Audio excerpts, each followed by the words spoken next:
What really happened with your host, Mike Rivero, because World War III is a really bad idea. Here is your host, Michael Rivero.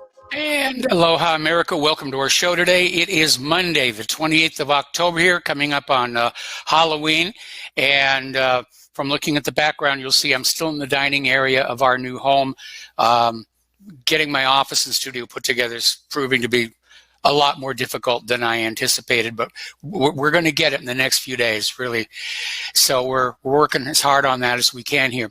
Anyway, the phone lines are open, 800-313-9443. Mike is in our control room, ready to answer the phone, put you on the air with your comments, questions, and opinions. Now, the big news is over the weekend, the government announced that ISIS leader Abu Bakr al-Baghdadi has been killed. And this time, they really mean it. I mean, what is this, like the sixth time they've claimed this guy is dead? And pardon my cynicism, I'm not sure I'm ready to believe this and take it at face value. So they had Operation Obliteration, how U.S. gunships cornered who we are being told was ISIS leader Abu Bakr al-Baghdadi before he dragged 3 of his children with him into a dead-end tunnel and detonated a suicide belt. And I got to tell you, the whole story just stinks to high heaven. I mean, this guy, this is his base. He's going to know what tunnels are dead-ended and what tunnels are not. And Trump, during his speech, made a big deal about this guy, whining and screaming and crying and whimpering. I'm sorry, that sounds so out of character for al-Baghdadi, who has survived several attempts on his life up to this point. And you don't get to be the head of an organization like ISIS without developing a certain toughness of hide. So the story just lacks believability. And they're claiming that al-Baghdadi detonated a suicide belt. Donald Trump said he watched live on a TV link like a movie. Now, already that part of the story is falling apart because a former White House photographer says the photo of Trump watching the strike on ISIS leader Baghdadi was staged because the timestamp in the metadata of that image suggests it was taken 2 hours after the raid was over.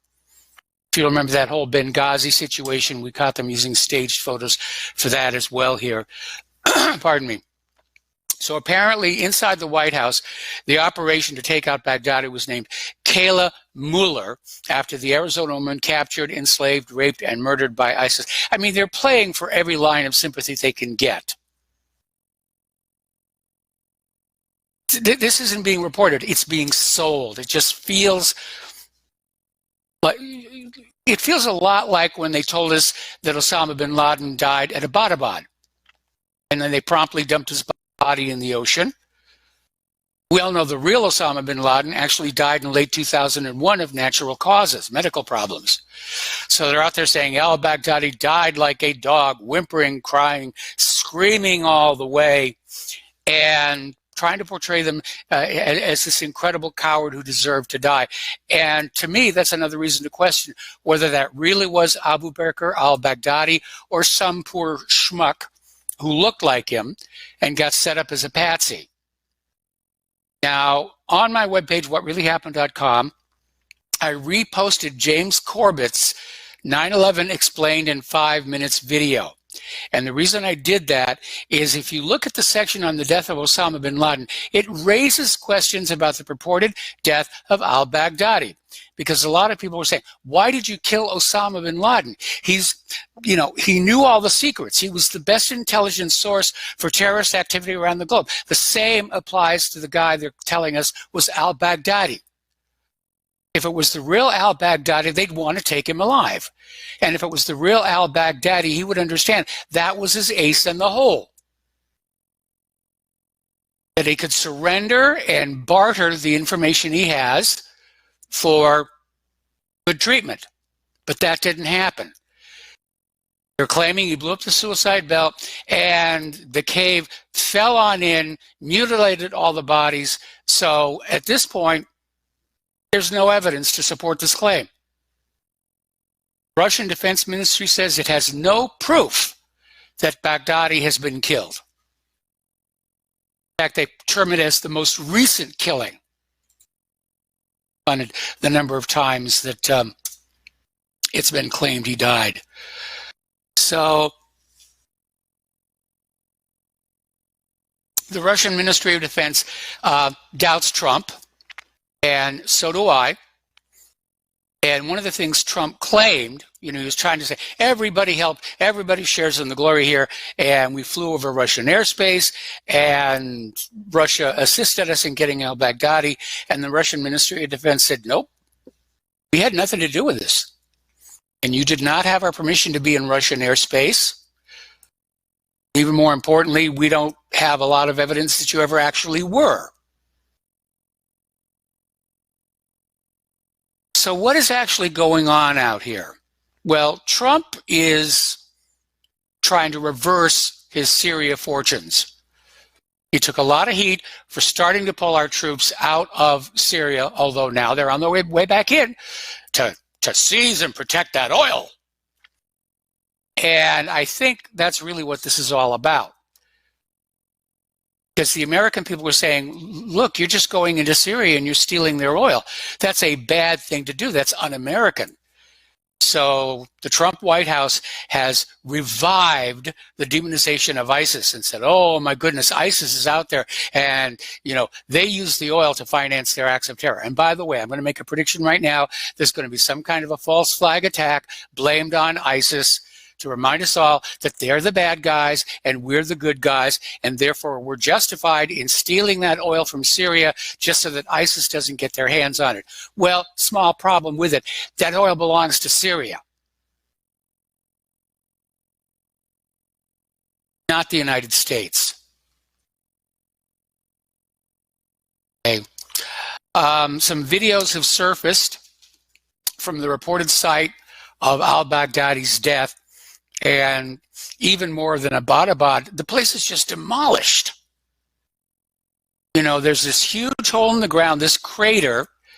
They're saying, yep, that's where he died. Just take our word for it. We have nothing to show you. No body, no DNA. But let's face it, first of all, we know that the government lied about Osama bin Laden at Abbottabad. That wasn't him. The Guardian had al-Baghdadi paralyzed with a severe spinal injury in April of 2015. Syrian state TV reported him dead in June 2017. Iranian TV said he was definitely dead, and the Russians claimed as much again, all in the same month. July of 2017, he was pronounced dead one more, then alive, and then to clear the matter up, a year later, he emerged from obscurity with a new propaganda video.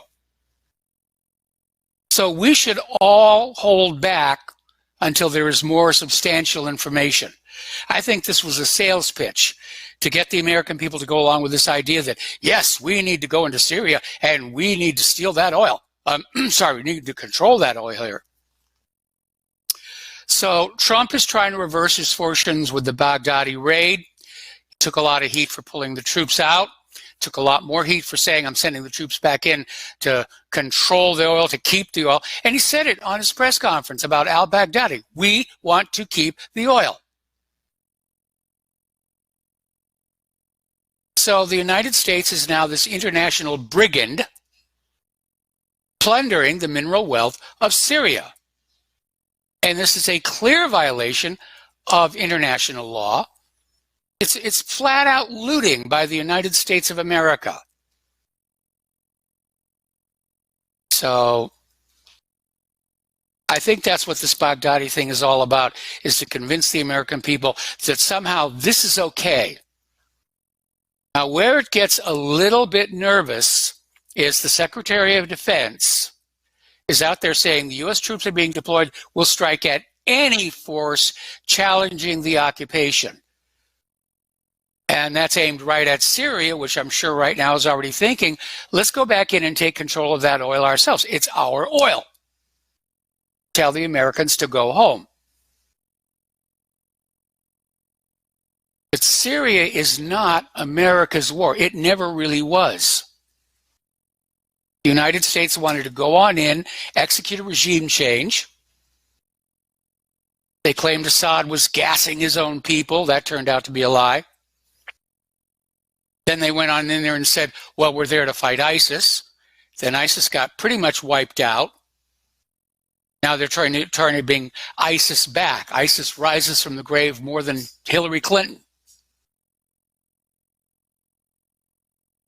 And not everybody in Washington, D.C. is fully on board with what Trump has done. Many members of Congress are saying they should have been informed. But on this matter, Trump made a valid point during his speech, and that is that Washington, D.C. is the leakiest capital city on earth. It leaks like a colander. He didn't want anybody to know that this was going on until after it was all over. And Nancy Pelosi's out there saying, you should have informed me. You should have informed me all along. Well, Madam Speaker, if I may remind you, you are not part of National Command Authority. And you have no authority to even be read into military operations. So sit down and shut up. Now, the Washington Post took a little bit of heat because in their first reporting on this story, they described Baghdadi as an austere scholar. They also misspelled psychopath. And so they're taking a lot of heat from that. Okay, we're going to take a phone call now from Steve Elkins. Aloha, Steve. Welcome to the show. What's on your mind? Well, you're absolutely correct on Baghdadi. I believe he was, I think we heard Hillary Rodham Clinton cackle about killing him long ago. I think it was on the campaign trail, 2015. But, Madeleine Albright, the Democrats are forgetting a lot of things. There's been a lot of recordings, a lot of video and testimony. And I remember Madeleine Albright talking about bin Laden and his renal failure, his kidney failure. He was on dialysis a couple days a week, 3 days a week, which is pretty serious stuff. It means your kidneys are really not functioning that well if you're going 3 days a week. But that he had actually died of kidney failure. He was actually going to the Mayo Clinic at one time in the United States while he was still a good guy with the United States. But he actually died and in 2001, and she'd spilled the beans on that. And I guess they forget about these videos that are still around with Madeleine Albright saying he's dead. He's been dead for a while. So, killing an old guy with a white beard, it looks like him, and then passing it off. I've always theorized, well, they had to keep this guy alive, even though he was dead, because without an excuse, you can't continue moving into other countries, invading other countries. So they had to keep him alive for that reason only. At some point in time, people started to say, well, wait a minute, are you really winning the war on terror? So then they said, well, we got to give the American people something for their money. They've spent, $4 trillion already. Let's give them this old guy here with a white beard. We'll tell them it's bin Laden and, give them what they want to show some kind of success, mission accomplished type situation. But, Madeleine Albright did say it. She, Secretary of State at the time. He died. He died a long time ago in 2001. Yep. Even Fox News reported that. Yeah, I think they did. Yeah, so I'm not taking any of this Baghdadi's dead and all this stuff. And, another thing I wrote to you this morning was, why would, if he was dead, why would ISIS or ISIL give the United States any information of who would be next in line to take over the throne? That's a little suspicious. You'd want to be in the seat to say it's a shell game. You don't know who it is because now there's no bullseye on anybody, and that it would be really stupid to say, well, here's our number 2 man. He's stepping up to the plate. It would be stupid to think so. We wouldn't do that, so why would they? They're not stupid. That's about all I got to say on that. It's phony. It's phony as can be. Yeah, it just doesn't feel real. And again, it's another illustration about how the U.S. government has this massive credibility problem of its own making, and I don't feel sorry for them. Yeah, they've not at already all. said that there's this other guy, Abdullah Kurdash. He's the new leader of ISIS. And even though Baghdadi is gone, ISIS is resurgent. ISIS is coming back. Be afraid, be afraid, be afraid. And indications are now, at least according to this article in Newsweek, is they're saying that Baghdadi, or who we're being told was Baghdadi, may not have been running ISIS at that time anyway. It was more or less semi-retired. Yeah, it would be not in their best interest to give their hand up and say this is our new guy. It'd be stupid to do so. So, not buying any of it. I've always said that my government is the cheating ex-wife. She's lied and cheated on me so many times. Why am I supposed to believe everything now? Bad track record. So, no, not buying this one. Not buying it. Me neither. That's it. Thanks, and again, Mike. I think you got it. And again, I think the White House did this to try and reverse Trump's political fortunes and to sell to the American people that it's okay for the United States to walk into somebody else's country and just swipe their oil, because we must keep it out of the hands of the terrorists. Well, how about letting Syria, whose oil it is, take control of that oil and use that revenue to rebuild their country after all these years of being bombed by the Americans?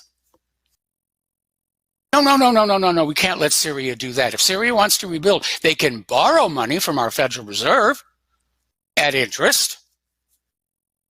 Let Syria sell Syria's oil? What, are you some kind of a crazy radical? All right, we're going to go back to the phones here to Kevin in West Virginia. Aloha. Welcome to the show. What's on your mind? Mike. Hey, hello, Mr. Mike. I hope you're having a great day. I think it's healthy that we question things like this. I'm kind of on the fence with this whole raid thing, though. For one, here, I'll give you a couple reasons.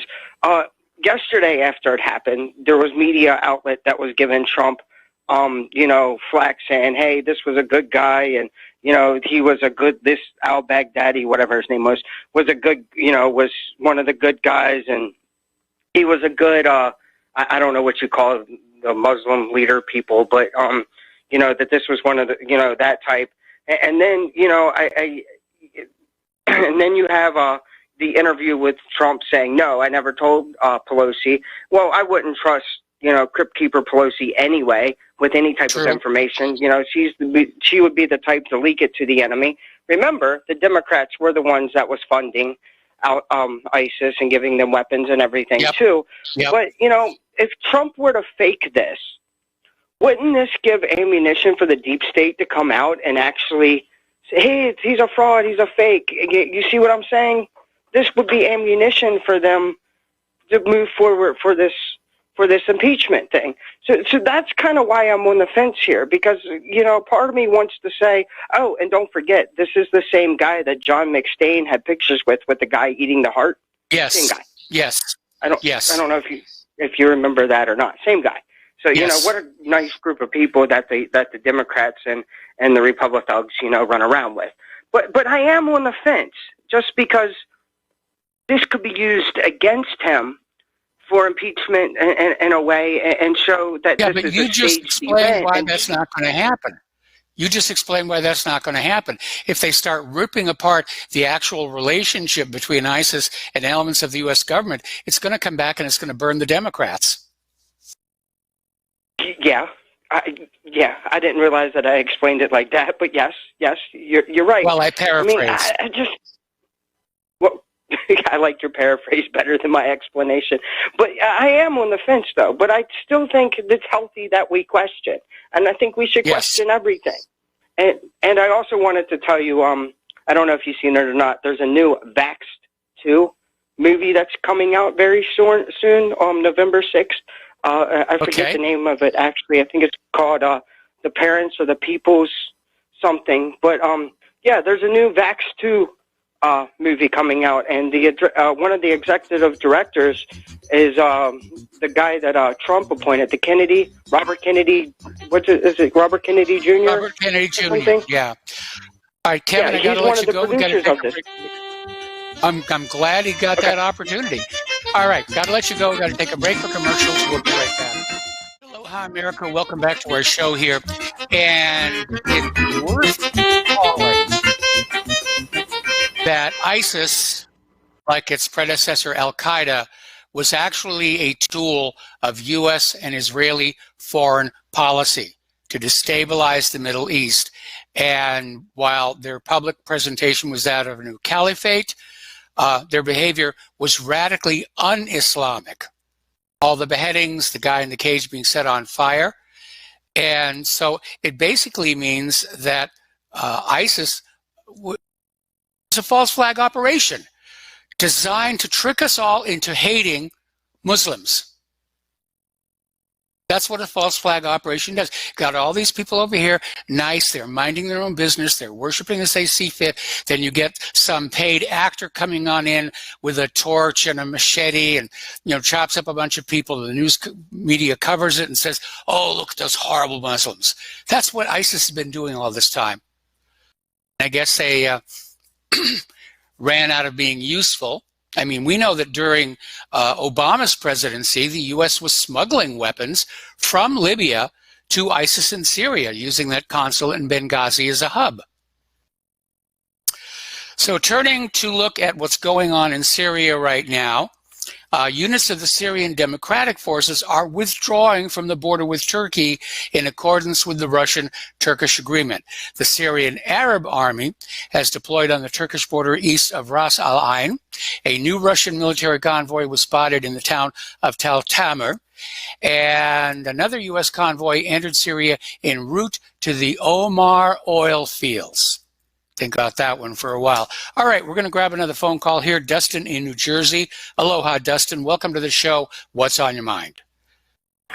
Yeah, Mike, breaking news. Last I was reading, al-Baghdadi's working on Trump's border wall there. Yeah. That's as big as a fraud as the... If anybody... I'm sorry, Mike, I'll say it once more. I voted for Trump. Sure, I lean more Democratic. I live in New Jersey, but I voted for Trump. I don't want no more wars. I want the bankers to be taken care of, go to jail, and Hillary Clinton to go to jail, and the deep state go to jail. But come on, folks. If you believe this, then you got rocks in your brain, because this is obviously BS. We saw this story before with Obama, remember? Wrapped up Osama bin Laden like a mummy and dumped him in the ocean. Where's the body? See ya. Come on, folks. I mean, see, this is the problem. They can say anything, and 2 months later they'll come out with a video because they have to make it, right? I mean, it takes time. This seemed rushed.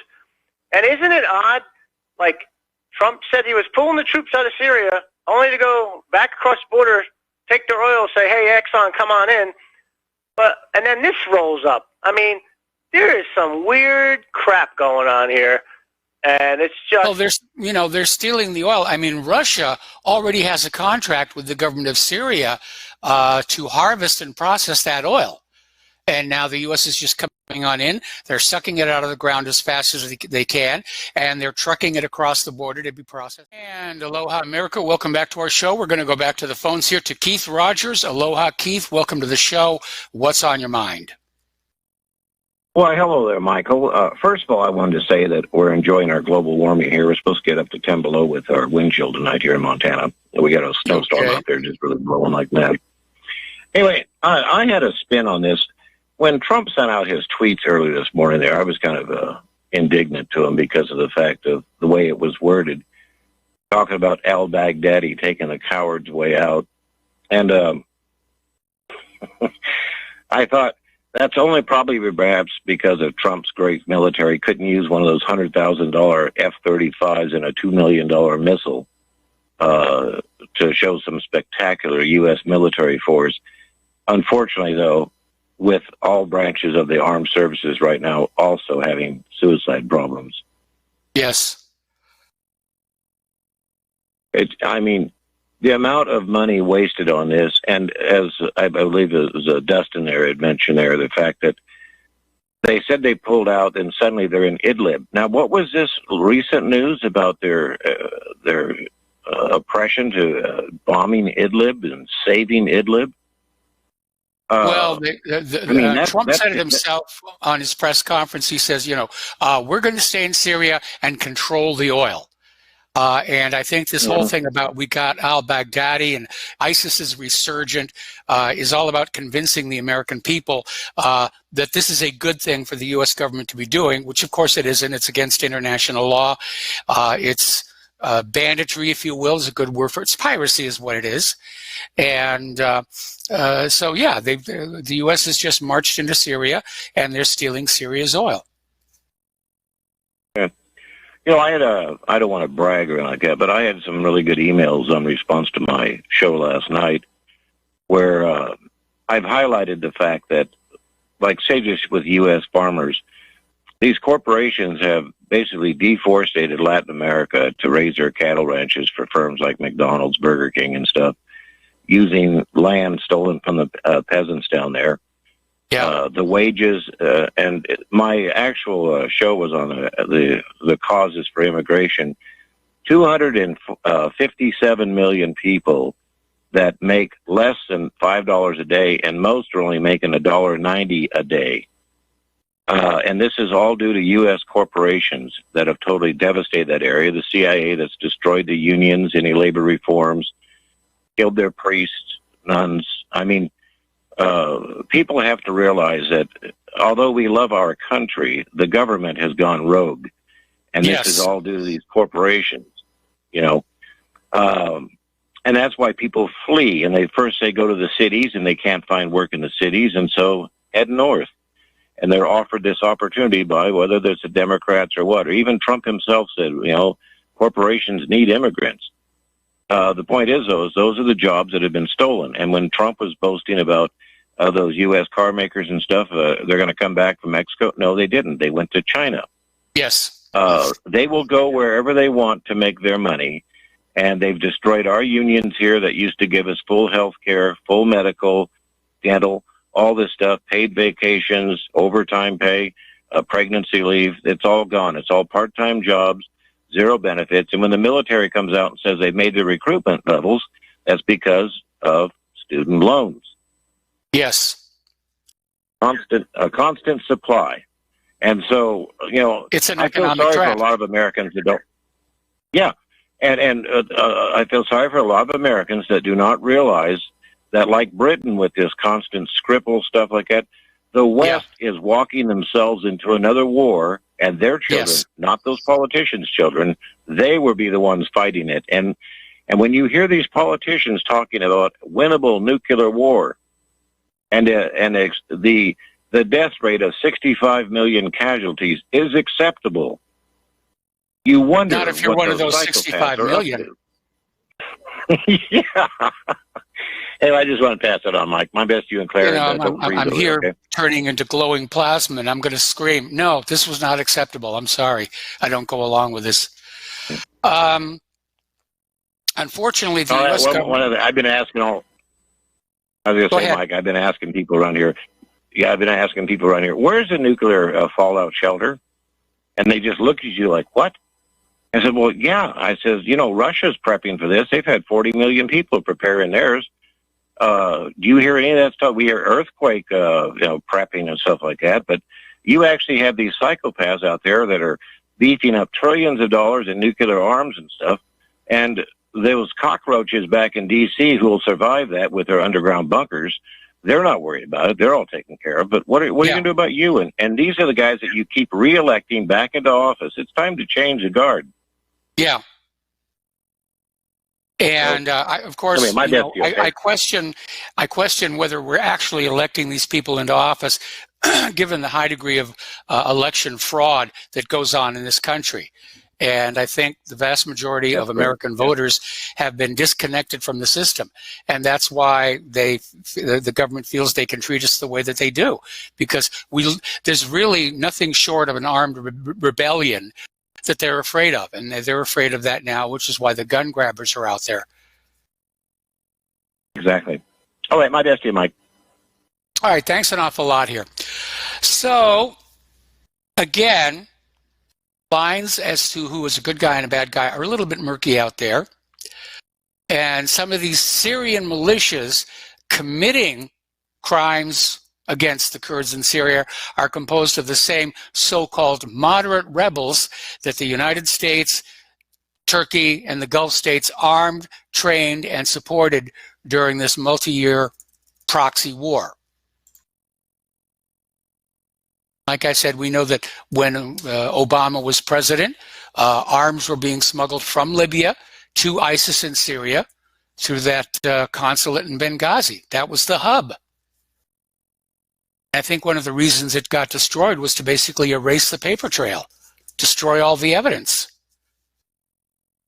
So apparently pro-U.S. militants are now torturing residents in Syria's Rukban camp, this according to an NGO head.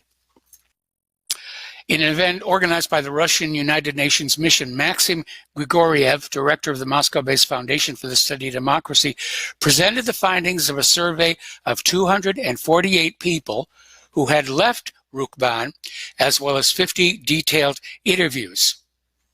And apparently they were subject to pressure, including beatings, torture, destruction of property, threats to relatives. And I think 50 years from now, the world will look on the Stars and Stripes with the same contempt, revulsion that our generation looked on the swastika. Because of how our government behaves. All right, another little story. This one's coming on out. This is from Truth Out, saying that despite public statements about, oh, you know, please leave the Kurds alone, it's now coming on out that a U.S. secret drone program was helping Turkey hunt down and kill Kurds for over a decade. And apparently the program is called Nomad Shadow, and is continuing to be used secretly to support Turkish attacks on Kurdish forces there. So, Russia has sent hundreds of more troops into Syria to try and keep things under control. And apparently U.S. armored convoys have now been filmed entering Syria's oil fields. Trump himself said it on his press conference. We want that oil. We have done so many nice and wonderful things for Syria. How can they refuse to give us favorable treatment? Why are they daring to sell to other companies in other countries? Well, we can't let that happen. So the Russian military has published satellite images confirming the United States is smuggling Syrian oil outside the country for processing in remote centers.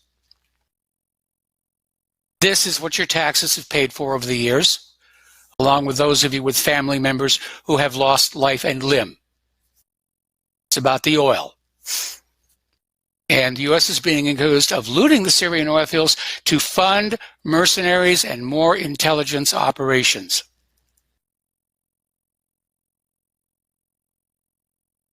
All righty. Down in Israel, they have destroyed a record number of Palestinian homes in Jerusalem this year. And more than 140 Palestinian homes were demolished, resulting in the displacement of 238 Palestinians, 127 of them minors. Of the homes that were destroyed, 39 were destroyed by the owners themselves in order to evade the municipality's demolition fees. See, the way it works in Israel is they say, this home must go, and if we do it, we're going to charge you a huge amount of money for the destruction of your home. So many of these Palestinians literally have no choice. They have to go on out, rent a bulldozer, knock down their own home. Nice people. All right, we're going to take another phone call here. Mark in North Carolina. Aloha. Welcome to the show. What's on your mind? Hey, Mike. Mike, I got my own theory over this. I've pretty much kept my mouth shut the last couple of days, so I figured it out. Then I put something on YouTube, on my own YouTube channel, and I'm going to tell you now. I figured even more. I was just at the gym watching them, on the TV screen. Say they had the fake news network and the crap news network, and I've come to this conclusion. Okay, This is evidently in Idlib province, where Yes. Baghdadi was holding out, right? Yes. That's, of course, the Syrians are very close to finally cleaning the terrorists out of there and bringing it back into the fold of the Syrian government. The Syrian Arab Army is, pretty much doing a mop-up operation, and the Russians, of course, are helping them. Yes. This is my theory. This guy was only a few miles from the Turkish border, all right? I think Yes. our government knew very well where the guy was. He's an intelligence asset. He's been an intelligence asset. He's been he's basically an employee of the CIA and the Mossad, probably both. But there was nowhere for him to go. He couldn't get into Turkey because the Turks no longer going to put up with that. Erdogan made it clear.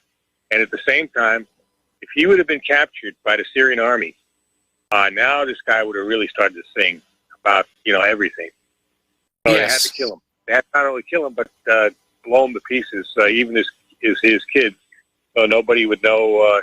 So nobody could find out anything. The other possibility is that he himself, Baghdadi himself, is really an Israeli, and that he was somehow again smuggled back to Israel and he's maybe having a few drinks now with Jeffrey Epstein and Giselle Blackwell somewhere in Tel Aviv. That's another possibility. Maxwell. But most likely I think that's a very high probability because, again, the individual they described as killing, screaming like a dog, whimpering, crying, dragging his kids down a dead-end tunnel, it's out of character for what we've seen of Baghdadi in the past. Right. And we'll see if any of the soldiers, no, the soldiers will probably keep quiet. They'll probably, shut up. Maybe in a few years from now, a couple of them will be out and tell the truth. But right now, they'll do what they have to do, and they'll keep their mouth shut. Yep. Hopefully, nothing happened to them like happened to a lot of those Navy SEALs after they quote unquote killed. I'll say they killed Ben Laden double. Yes. So at Abbottabad. And all of a sudden, those SEALs started dropping like flies. Yep. And then a helicopter crash. There's something wrong. But that's basically that's my theory right now. That's probably what happened. At first I thought, this is nonsense anyway. We've been told he's dead about 3 or 4 different times already.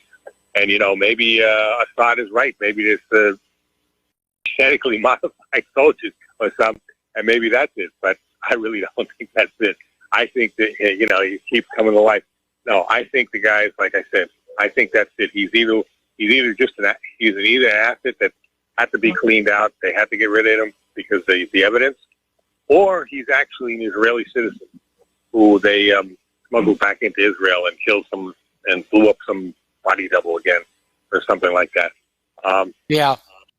Pretty much that seems to be it. It's too much of a coincidence. Right at the time when the Syrian army is about to close in, at the same time when the deep state is trying to convince Trump to keep troops in Syria, they're making a big thing about this now that the Kurds provided the information, blah, blah, blah, blah, blah. All of this stuff I don't believe. I believe they knew exactly where the guy was. Yep. Either an asset or an actual agent. And mission to bring turmoil to the Middle East and even to other countries where these refugees are forced to go to. And that's pretty much it, Mike. I don't know. What do you think? Do you agree? Or? Yeah, I pretty much agree. I mean, the story is wanky. The way it's being presented in the corporate media, again, the parallels with the story about how they got Osama bin Laden at Abbottabad are too obvious to ignore. It feels like it's another propaganda psyop, and I'm not buying it. I don't know who got killed there in that crater. I don't think it was Baghdadi. No, I don't think so either. I don't know about his kids, what the deal is with that. But like you said, somebody was killed evidently, but as you said, it wasn't Baghdadi, and I don't believe he was killed by a suicide belt. I think they blew his butt up, period. Yep. That's pretty much it, Mike. Hope you had a good weekend. All right? All right. Thank you very much. And We're going to let you go, Mark. The phone lines are open, 800-313-9443.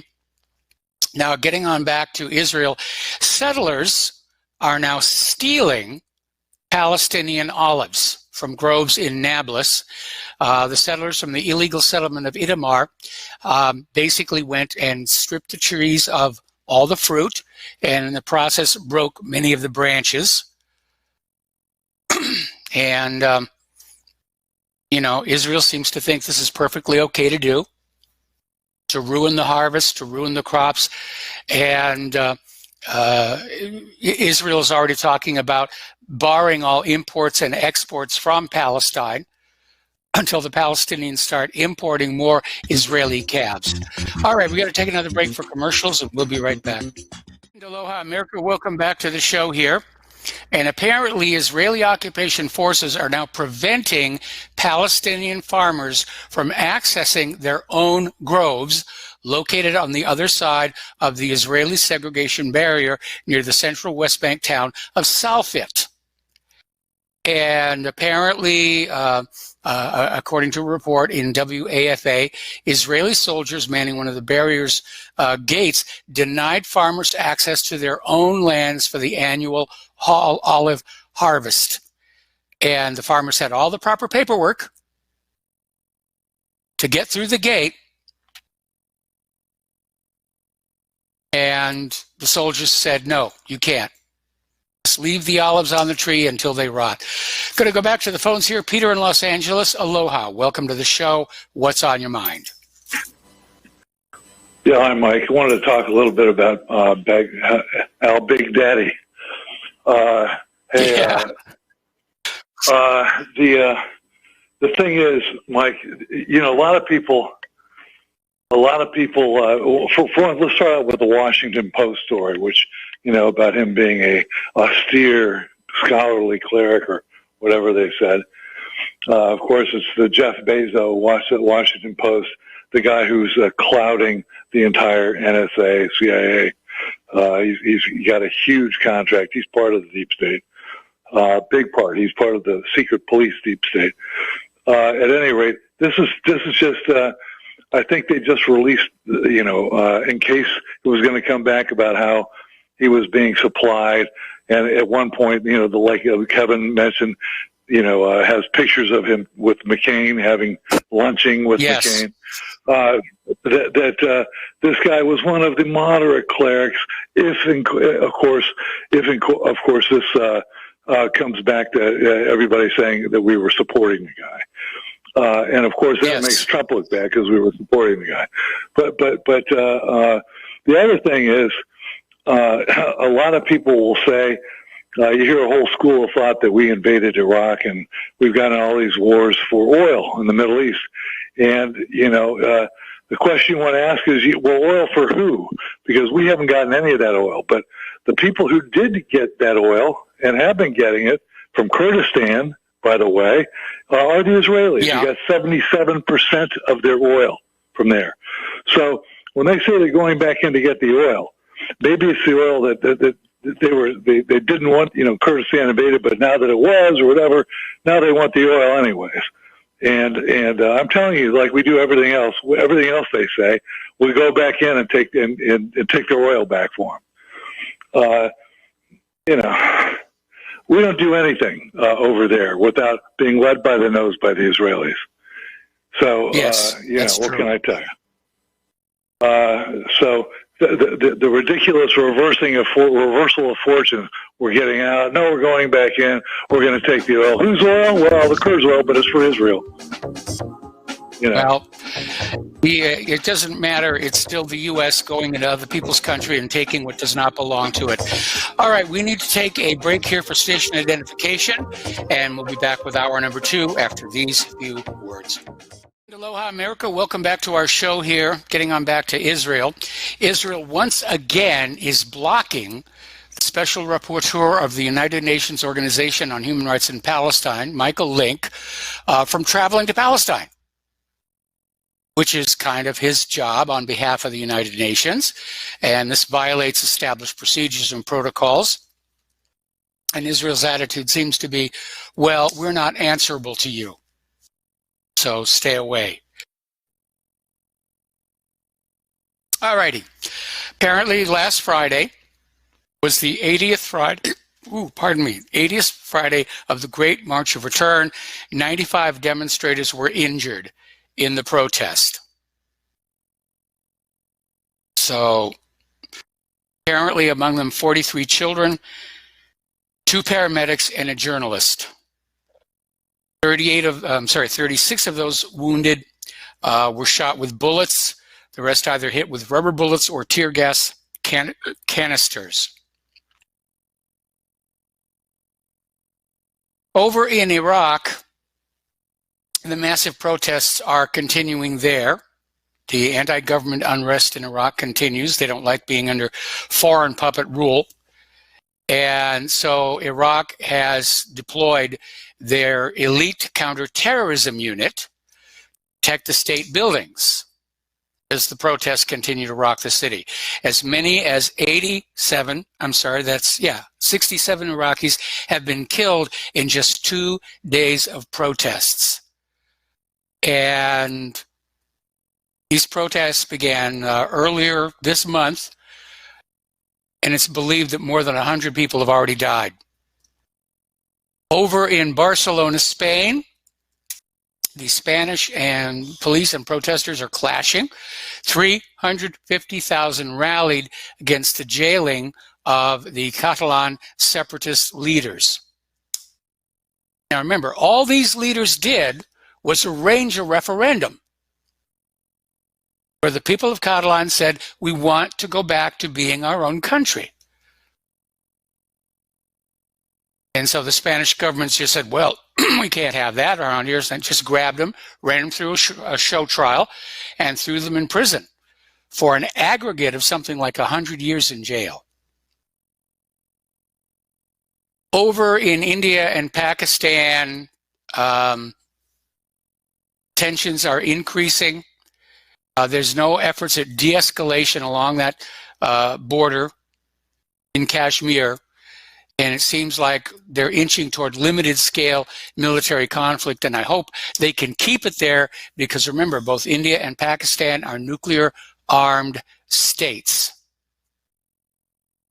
Down in Chile, more than 1 million protesters literally brought the capital city of Santiago to an absolute halt.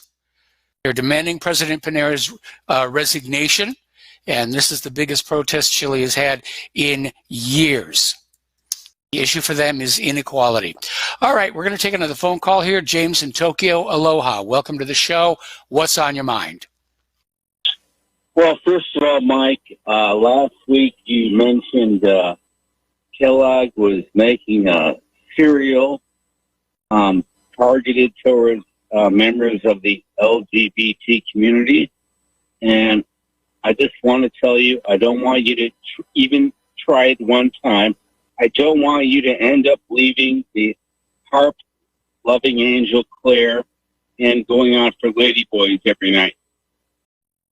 Additionally, I have some other things to say. Can you hear me? I don't hear you right now. Okay, I pushed the wrong button. My mistake.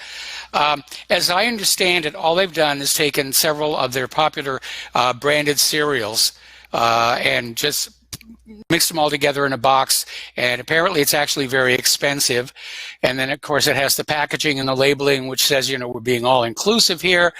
There's something in here for everybody. And the concern isn't that this product is aimed at the LGBTQ community. It's that it's basically selling the idea of LGBTQ to breakfast-age kids. And parents are concerned about that. Michael, just stay away from it because it has a very high soy content, okay? And I don't eat packaged breakfast cereals anyway for that very reason. I know. I'm just kidding with you. Hey, I want to talk about the al-Baghdadi stuff. Yeah. I don't think that's real. He's like, you know, running in a tunnel with a suicide vest with his kids and this and that. But I do think that there is like a message that Trump is trying to give. I think the message that our president is trying to give is that he said that, yeah, we killed the guy, but we got a lot of information and messages and all this other kind of stuff that he's done. And that's something that we're going to start using from now on. And I think that was the whole main point of this fake event. What do you think? I think a main point of this whole exercise is to revive ISIS as a popularized villain. Because for most Americans, it was like a done deal. ISIS is almost destroyed. They're almost gone. Why are we still in Syria? Oh, well, ISIS is coming back. ISIS will seek revenge for the death of Baghdadi and blah, blah, blah. And as I said earlier in the show, I'm expecting there to be some kind of a false flag attack blamed on ISIS. There are going to be more faked beheading videos, the same kind of propaganda they used to sell us on what bad people ISIS were in the first place. And I think we're going to see a lot more of that, because keeping the Syrian oil out of the hands of ISIS is the only justification. It's the only selling point the administration has to get the American people to go along with what amounts to an international act of plunder. How many times has that MF been photographed, like with McCain, a picture of him with McCain, a picture of him with like Israeli military colonel? Like can people in America, I'm in Tokyo, I haven't been in America for like 30 years. Can people even understand this, or it's just like they believe all this false propaganda? I think from the reactions I'm seeing around here, people aren't buying it anymore. We've simply been lied to too many times. And everybody's out there saying, I want to hold back until there's some actual proof here. Okay? Because every time a politician opens their mouth, they are lying to us. Anyway, Mike, and finally, before I go, are you and the harp playing angel making out in, what's it, Indiana, right? Yeah, we're in Indiana here, and the last major part. Right? The last major part is I got to get my office and studio put back together. After that, we're still living mostly out of the boxes, and it's time to start hanging things on the wall.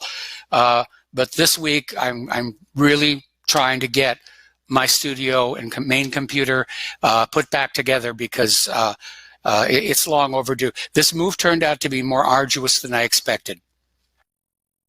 Well, I got to get you another Putin T-shirt. I got to have you dress better for your audience across the world, okay?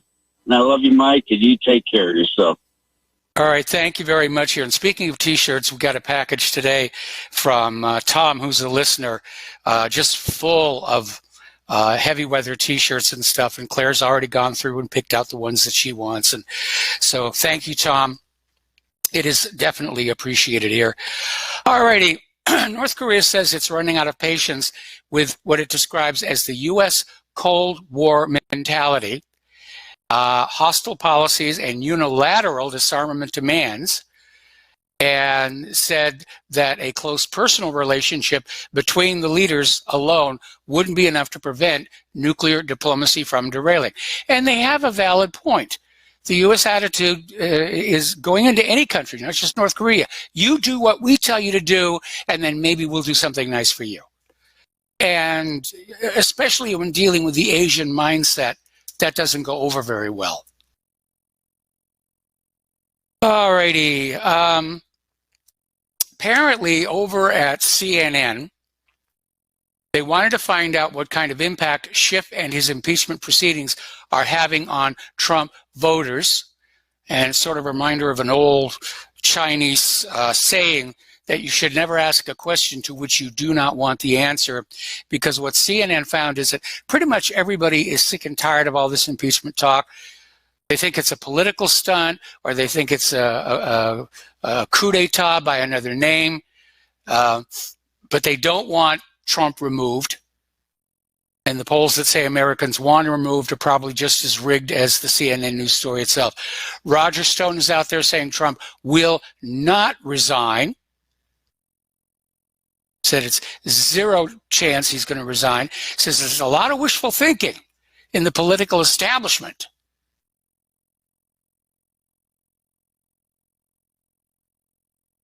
Roger Stone says you have this monolithic corporate media, ABC, NBC, CBS, CNN, and now Fox is turning on him. He's not going to resign. Out in California, though, Representative Katie Hill resigned yesterday in the wake of her little scandal involving a three-way affair with one of her staffers and her ex-husband, and some very embarrassing photos that surfaced in the British press. So she's stepped down. And yeah, anyway. According to a former Clinton advisor,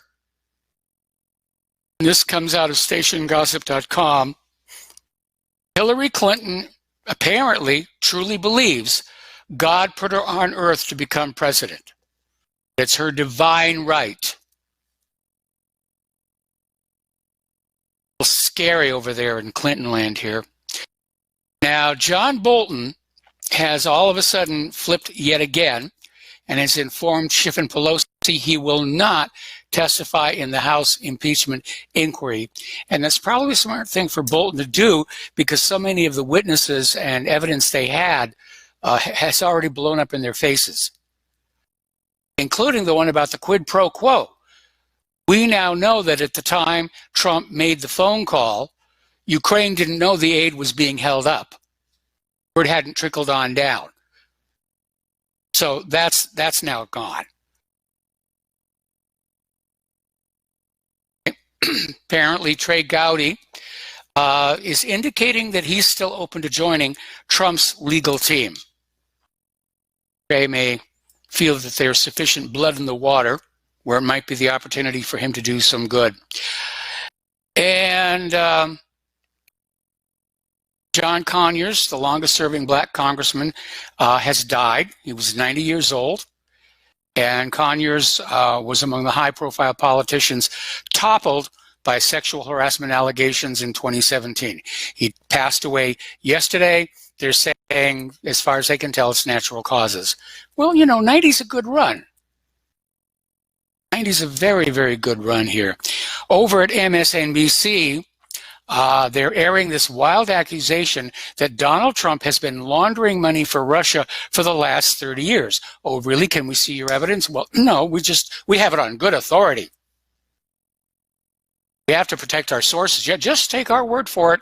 He's a bad man.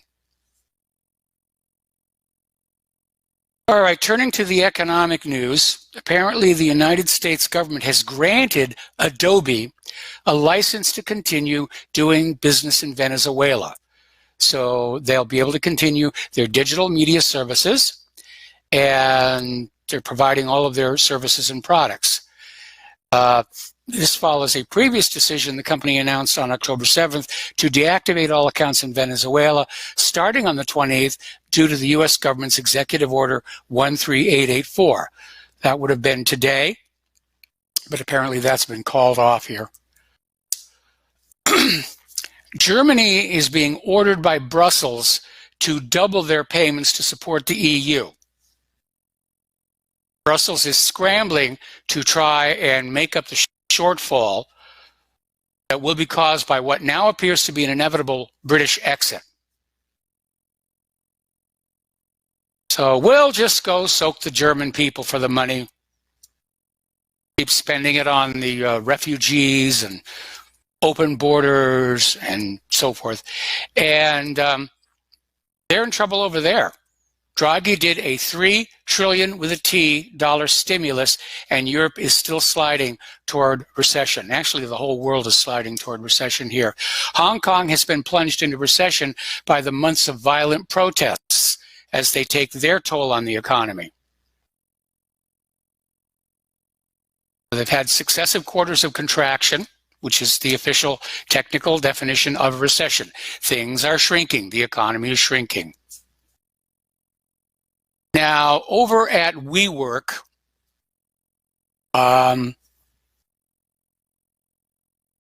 SoftBank has revealed that it poured an additional $18.5 billion with a B into WeWork, which is bigger than the entire GDP of Bolivia, a country that is home to 11 million people.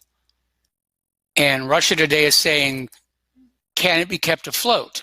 Now, WeWork touts itself as a tech company, but it's really a real estate company. And we're seeing contraction in the real estate market.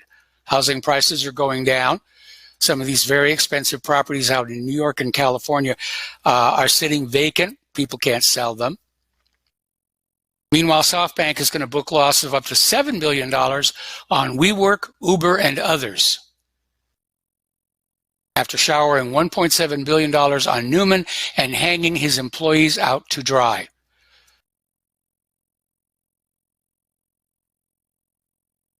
That seems to be the only thing that they can do, is just shove the money around as fast as they can. Hope it's magically going to grow. Subprime auto loans are defaulting at the fastest rate since 2008. They learned nothing from the subprime mortgages in 2008. As soon as the economy started running again, they said, well, we can do the same thing with auto loans, and we can do the same thing over here, and we can do, the subprimes over there. Well, there's a reason they're called subprime, because they don't have good credit scores, they don't have the solid jobs. So yeah, they're defaulting, just like all these college graduates who can't find a job to pay off their student loans. This country is drowning in debt. And all the government can think to do is borrow more and spend it on wars. Okay, story out of Watcher.news, and it's something we've been talking about all last week here. Top farmers warning that there is a deliberate propaganda campaign, cover-up campaign, to hide the reality of the massive crop losses the United States has suffered.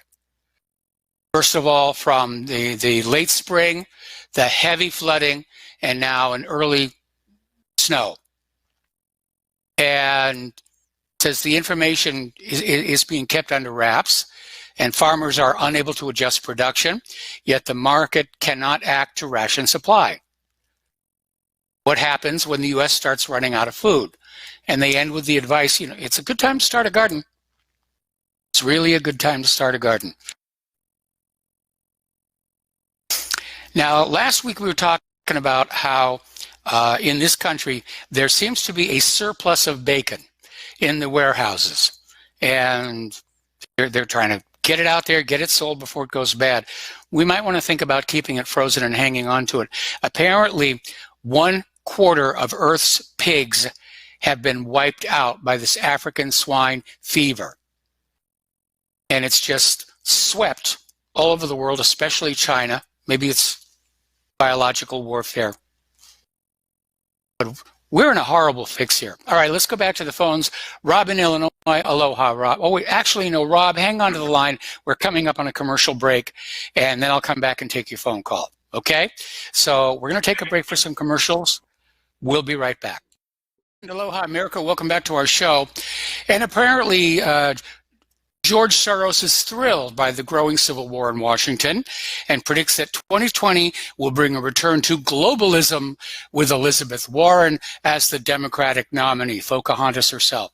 All right, let's go back to the phones. Rob in Illinois. Aloha, Rob. Welcome to the show. What's on your mind? Mike, how you doing? Good, I hope. Doing fine. That story you just read about them suggesting they have proof that Trump's been laundering money for Russia for over 30 years, and they're, don't worry how we're going to prove it. I guess that's how you were reading it off. Yes. What I've caught wind on so far, these people are so desperate, they're throwing everything to, for years already now, since even before he got into office, throwing everything at, including the kitchen sink, to try and get him impeached out of office, some type of criminality, whatever. And to this day, he still hasn't released his tax returns, even though he did kind of let it whisper recently. He's he did use the word yet. He will release them eventually. But one of the tricks up their sleeves is because these people like to falsify documents. They like to say things that were never said, such as a great example is Adam Schiff recently reading off a phony screenplay of the Donald Trump phone call to Ukraine with Zelensky, right? They like to falsify things. So they're getting prepared. They're preparing documents right now to falsify and say, these are Donald Trump's tax returns. We got them. And they're going to release them to these news outlets and say, well, we got his tax returns, and he's been, tax evading and this and that and the other. And they're going to throw that out there and create a stink storm on that. And it's all going to be false documents. So what you just read off that story is kind of like, it just said to me, and that's why I called it a prelude to what I've already heard. Yep. And go back to the story that broke last week, where over at the FBI, Lisa Page falsified Michael Flynn's FD 302. And it was on the basis of that falsification that he got convicted of lying to the government. They framed him. They absolutely framed this guy. Oh, yeah. We knew that from the beginning. From the get-go. He just had the wrong lawyers in the beginning. He's got Sidney Powell now. He's in good hands, and all that stuff's coming out. Flynn's going to come out of this cleaner than anything. He's going to have a couple $100 million lawsuit against the government. That's what Flynn's going to have, a total exoneration to the nth degree. I heard last night, I was listening to Dave Hodges' his show last night, and he was with Lisa Haven, and they did an hour talking about a lot of the nefarious activities and how far Jim Comey goes back, Lisa Page, Strzok. They've been involved. It's just the same names. We've heard this over, I just didn't hear it from Lisa Haven, but we hear the same names over and over and over. It's a cesspool. These people are a little cesspool, a little clique, just over and over. And Lisa, check it out, the Dave Hodges from last evening, with Lisa Haven. But Lisa Page and Strzok, they just go back. And even Lisa Page is even more involved than Strzok on a lot of these things, even though Strzok's a miserable character himself. But before I go, I'll let you go in a second here. I had the same reaction to the al-Baghdadi story that probably a lot of your listeners have, and even you suggested that we don't want to believe them. It totally reminds us of Obama and Bin Laden right off the bat. He killed the guy for the second time. All that stuff. But there was a lot that went into that operation. How they had to go around Turkey and work with Russia, and to going into Idlib, where basically when they had signs that the American troops were pulling out, and Idlib is where Turkey wants to be, ISIS wants to be for all the shorelines and so on, that they probably did regroup there. So maybe on the onset they didn't get al-Baghdadi, but they got some operation there for sure. Now, as a fallout from this, to back this kind of up, look at the fallout from CNN, Washington Post, Chuck Todd's interview with one of the generals the other day on Sunday. Something happened to the nth degree that has got them crumpled up. They're not just pushing it off and calling him a liar. They want to know all the details of it because they're trying to figure out how their operations, because al-Baghdadi is one of their operatives. We know that. Yes. How they got past all of their defenses and whatnot without them finding out. And that's what the big thing is.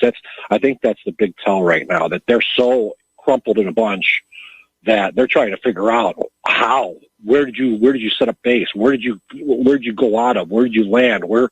How did this happen? And we didn't even know about it.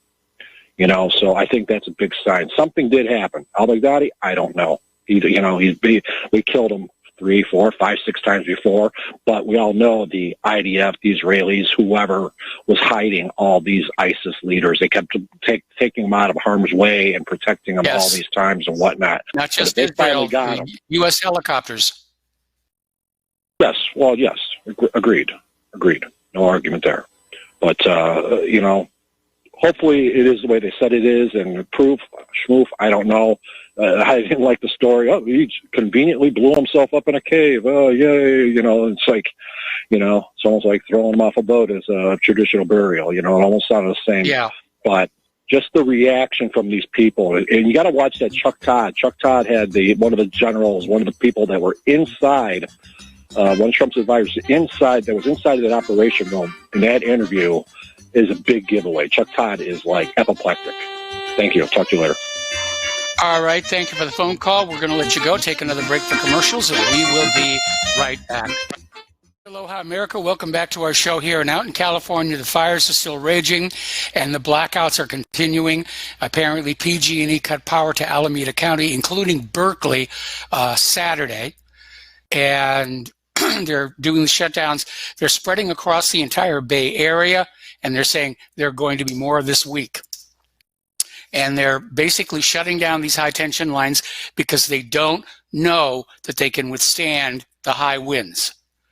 And PG&E has already admitted that at least one of these out-of-control wildfires they're dealing with right now was started by yet another poorly maintained high-tension tower. So right now, there's 1.1 million people in California without power. That's a major blackout. That's third world living here. Apparently, the fires are now getting close to Healdsburg and Windsor, and people are being told to evacuate. Massive fires are approaching both cities. Part of the problem with the rolling blackouts is that unless you have a battery-operated or hand generator-operated radio, you may not hear the warning. So they're now calling them Diablo winds. It was not a term that we heard when I lived in California, but they're whipping these out-of-control wildfires across vast stretches of California. And Governor Newsom has declared a state of emergency, and he's struggling to stay in control. Well, he's not in control. And the reason we're having this problem out in California is that California was being poorly managed, and the money that should have been spent making sure the firebreak roads were bulldozed clean, cutting back the dead brush, all of that got diverted to take care of the illegal immigrants. So right now, there are some fires in Southern California as well. LeBron James has been evacuated from his home. And there's now this 85 square mile blaze now burning near Josh Duhamel's Brentwood pad. It's burning along the 405, and the historic Getty Center, the Getty Museum, is now under threat. Now, the Getty Museum, one of the greatest museums in the world. They've got Rembrandt, they've got Van Gogh, they've got all these antiquities from ancient Rome, and I'm sure that the curators are doing their best to try and move some of those art objects to safety. But if you've ever been up to the Getty and you see how that little road is set up, it's not a high volume, high traffic road. It's going to take them a while. Over at Cornell University, a social justice activist was kicked out of the school's Alliance for Science Fellowship and is now screaming the school is racist, even though a lot of the other people that were complaining about this student's behavior were not white. He was just acting out, and they didn't want him there anymore. This is, political correctness is getting completely out of hand. Math can be very frustrating for many elementary and high school students, but Seattle public schools are gearing up to declare that teaching math is a form of oppression and imperialism and dehumanization.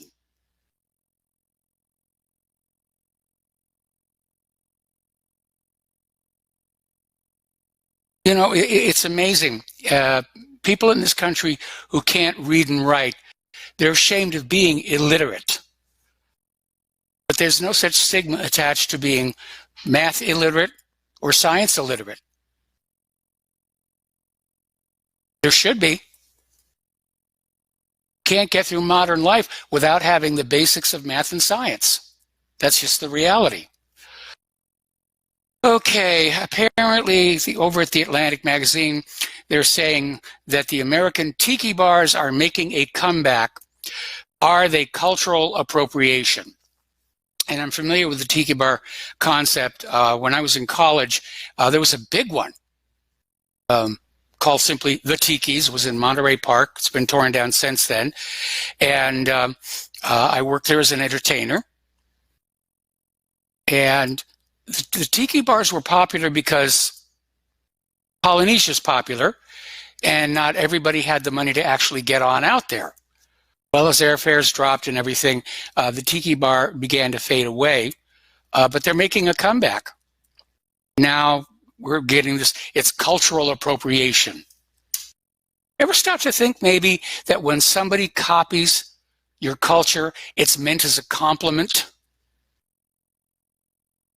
That people who copy the Japanese culture are expressing their admiration for the Japanese culture, that people who copy Native Americans, for example, are expressing their admiration and respect for those people.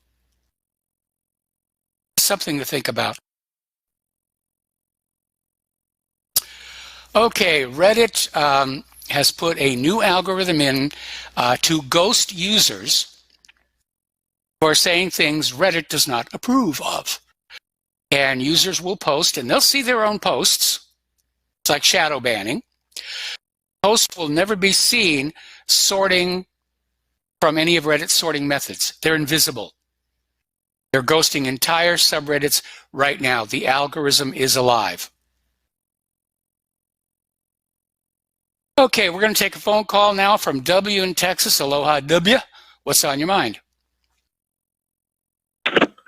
Hello, Mike. The last couple of times I've called in, I talked about Trump and, his business mindset. And I know, quote unquote, that's supposed to be good for the economy. But the issue with that, of course, is when you're his type of business mindset where he doesn't consider anything but how much money is being made, is that there's environmental consequences to that and health consequences. So I just came across this story yesterday, and it was saying that I guess back in July or so, he has reduced regulations on pork, yes. on slaughterhouses, and like reducing the number of, I guess, FDA regulators or whatnot at the pork, and basically allowing the slaughterhouses to regulate themselves. And of course, we all know that they're not going to regulate themselves to the utmost, to the highest degree. So that's I just want to just throw that out there again. Just his whole idea about increasing the economy, it means for him, from his mind state, it means reducing regulations which impact our health and impact our environment. I think the last time I mentioned it, he was talking about reducing asbestos regulations, and he was saying that, or at least the thing I was reading was saying they're going to add asbestos back into construction material again. And we all know that asbestos is not what you want to have in construction material. So just wanted to throw that out there. That's it. Yeah, and I think I read just last week where Trump had pulled back on some other environmental regulations. And you're right, it's all about making life easier for corporations in the United States. And one of their constant complaints is that they see themselves as over-regulated compared to their competitors in other countries. And so that's why they're always pushing for deregulation. But some regulation is absolutely necessary. I can think of no place bigger than the pharmaceutical industry, which largely operates without regulation. Everybody looks to the CDC as taking care of us all, but the CDC is not part of the government. It's a privately owned corporation, and they own patents on something like almost 40 different vaccines, all of which, of course, are on that list that gets published every spring. These are the vaccinations your kids must have in order to go to school. Exactly. Thank you. Okay, well, thank you for the phone call. We're going to switch over to David in San Francisco. Aloha, David. Welcome to the show. What is on your mind? Oh, howdy, Michael. Yesterday I paid attention to Trump's, extolling the virtues of killing Baghdadi. And I went to, there's a website that a supporter of the Syrians. It's called SyrianPerspective.com. Yeah. And, I don't know if you've ever been to that website, but the comment section is probably the most amazing, because they've got, if there were spies in the world, every one of them cluster around that comment section. They're, both sides. They're trolls. They're bigots. They're all sorts of different people, but they're also military specialists. And so one of the strange things that showed up in there is that the Russian response to the whole incident, there's Major General Igor Konashenkov, and according to the Russians, and this his comment comes up in TASS, the Russian press agency. There are two different things. The Russians can't prove that the incident happened, that Baghdadi got killed, but also he denies that the Russians gave any kind of permission, yes. or and further that they don't even know that that any air flights took place over that section. So, I've told you before that I believe that ISIS is a private army of Dick Cheney and Genie Oil Gas. So, when you start looking at Baghdadi, he would have been an employee of Dick Cheney. And, yes. They had no reason to kill their employee unless they were killing a witness. So I just, wondering if you've been paying attention to that, if you've run into it. Well, I've been paying attention to it. We talked about it a lot at the top of the show here. And as I said before, the whole story smells. It feels like a replay of when they claimed to get Osama bin Laden at Abbottabad. And the description that Trump put out of this guy whimpering and whining and crying and so forth and so on, it doesn't seem like the Baghdadi we've seen in the past. So I don't know if the entire thing was faked and Baghdadi is going to wind up in the witness protection program, maybe be a manager of a Wendy's out in Billings, Montana or something. Or they blew up somebody and said, trust us, that's Baghdadi, because that's what they did in Abbottabad. That old man that was in that house, reading pornography and everything was not the real Osama bin Laden, because the real Osama bin Laden had died of his medical issues in late 2001. Yeah, I remember he had kidney problems, and even before 9/11, didn't I'm trying to think of who it was that interviewed him while he was in a Swiss hospital. Was it a Swiss hospital that bin Laden was in? No, it was. I remember It was an American hospital in Saudi Arabia, and the CIA came on out and talked to him, didn't arrest him, even though he was already being touted as this horrible terrorist mastermind. Right, and that whole idea that he could have been in hiding for all of those years and requiring kidney dialysis,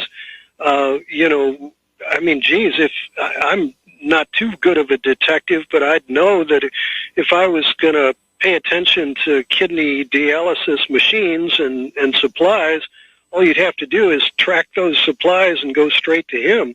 So, it did seem a little odd.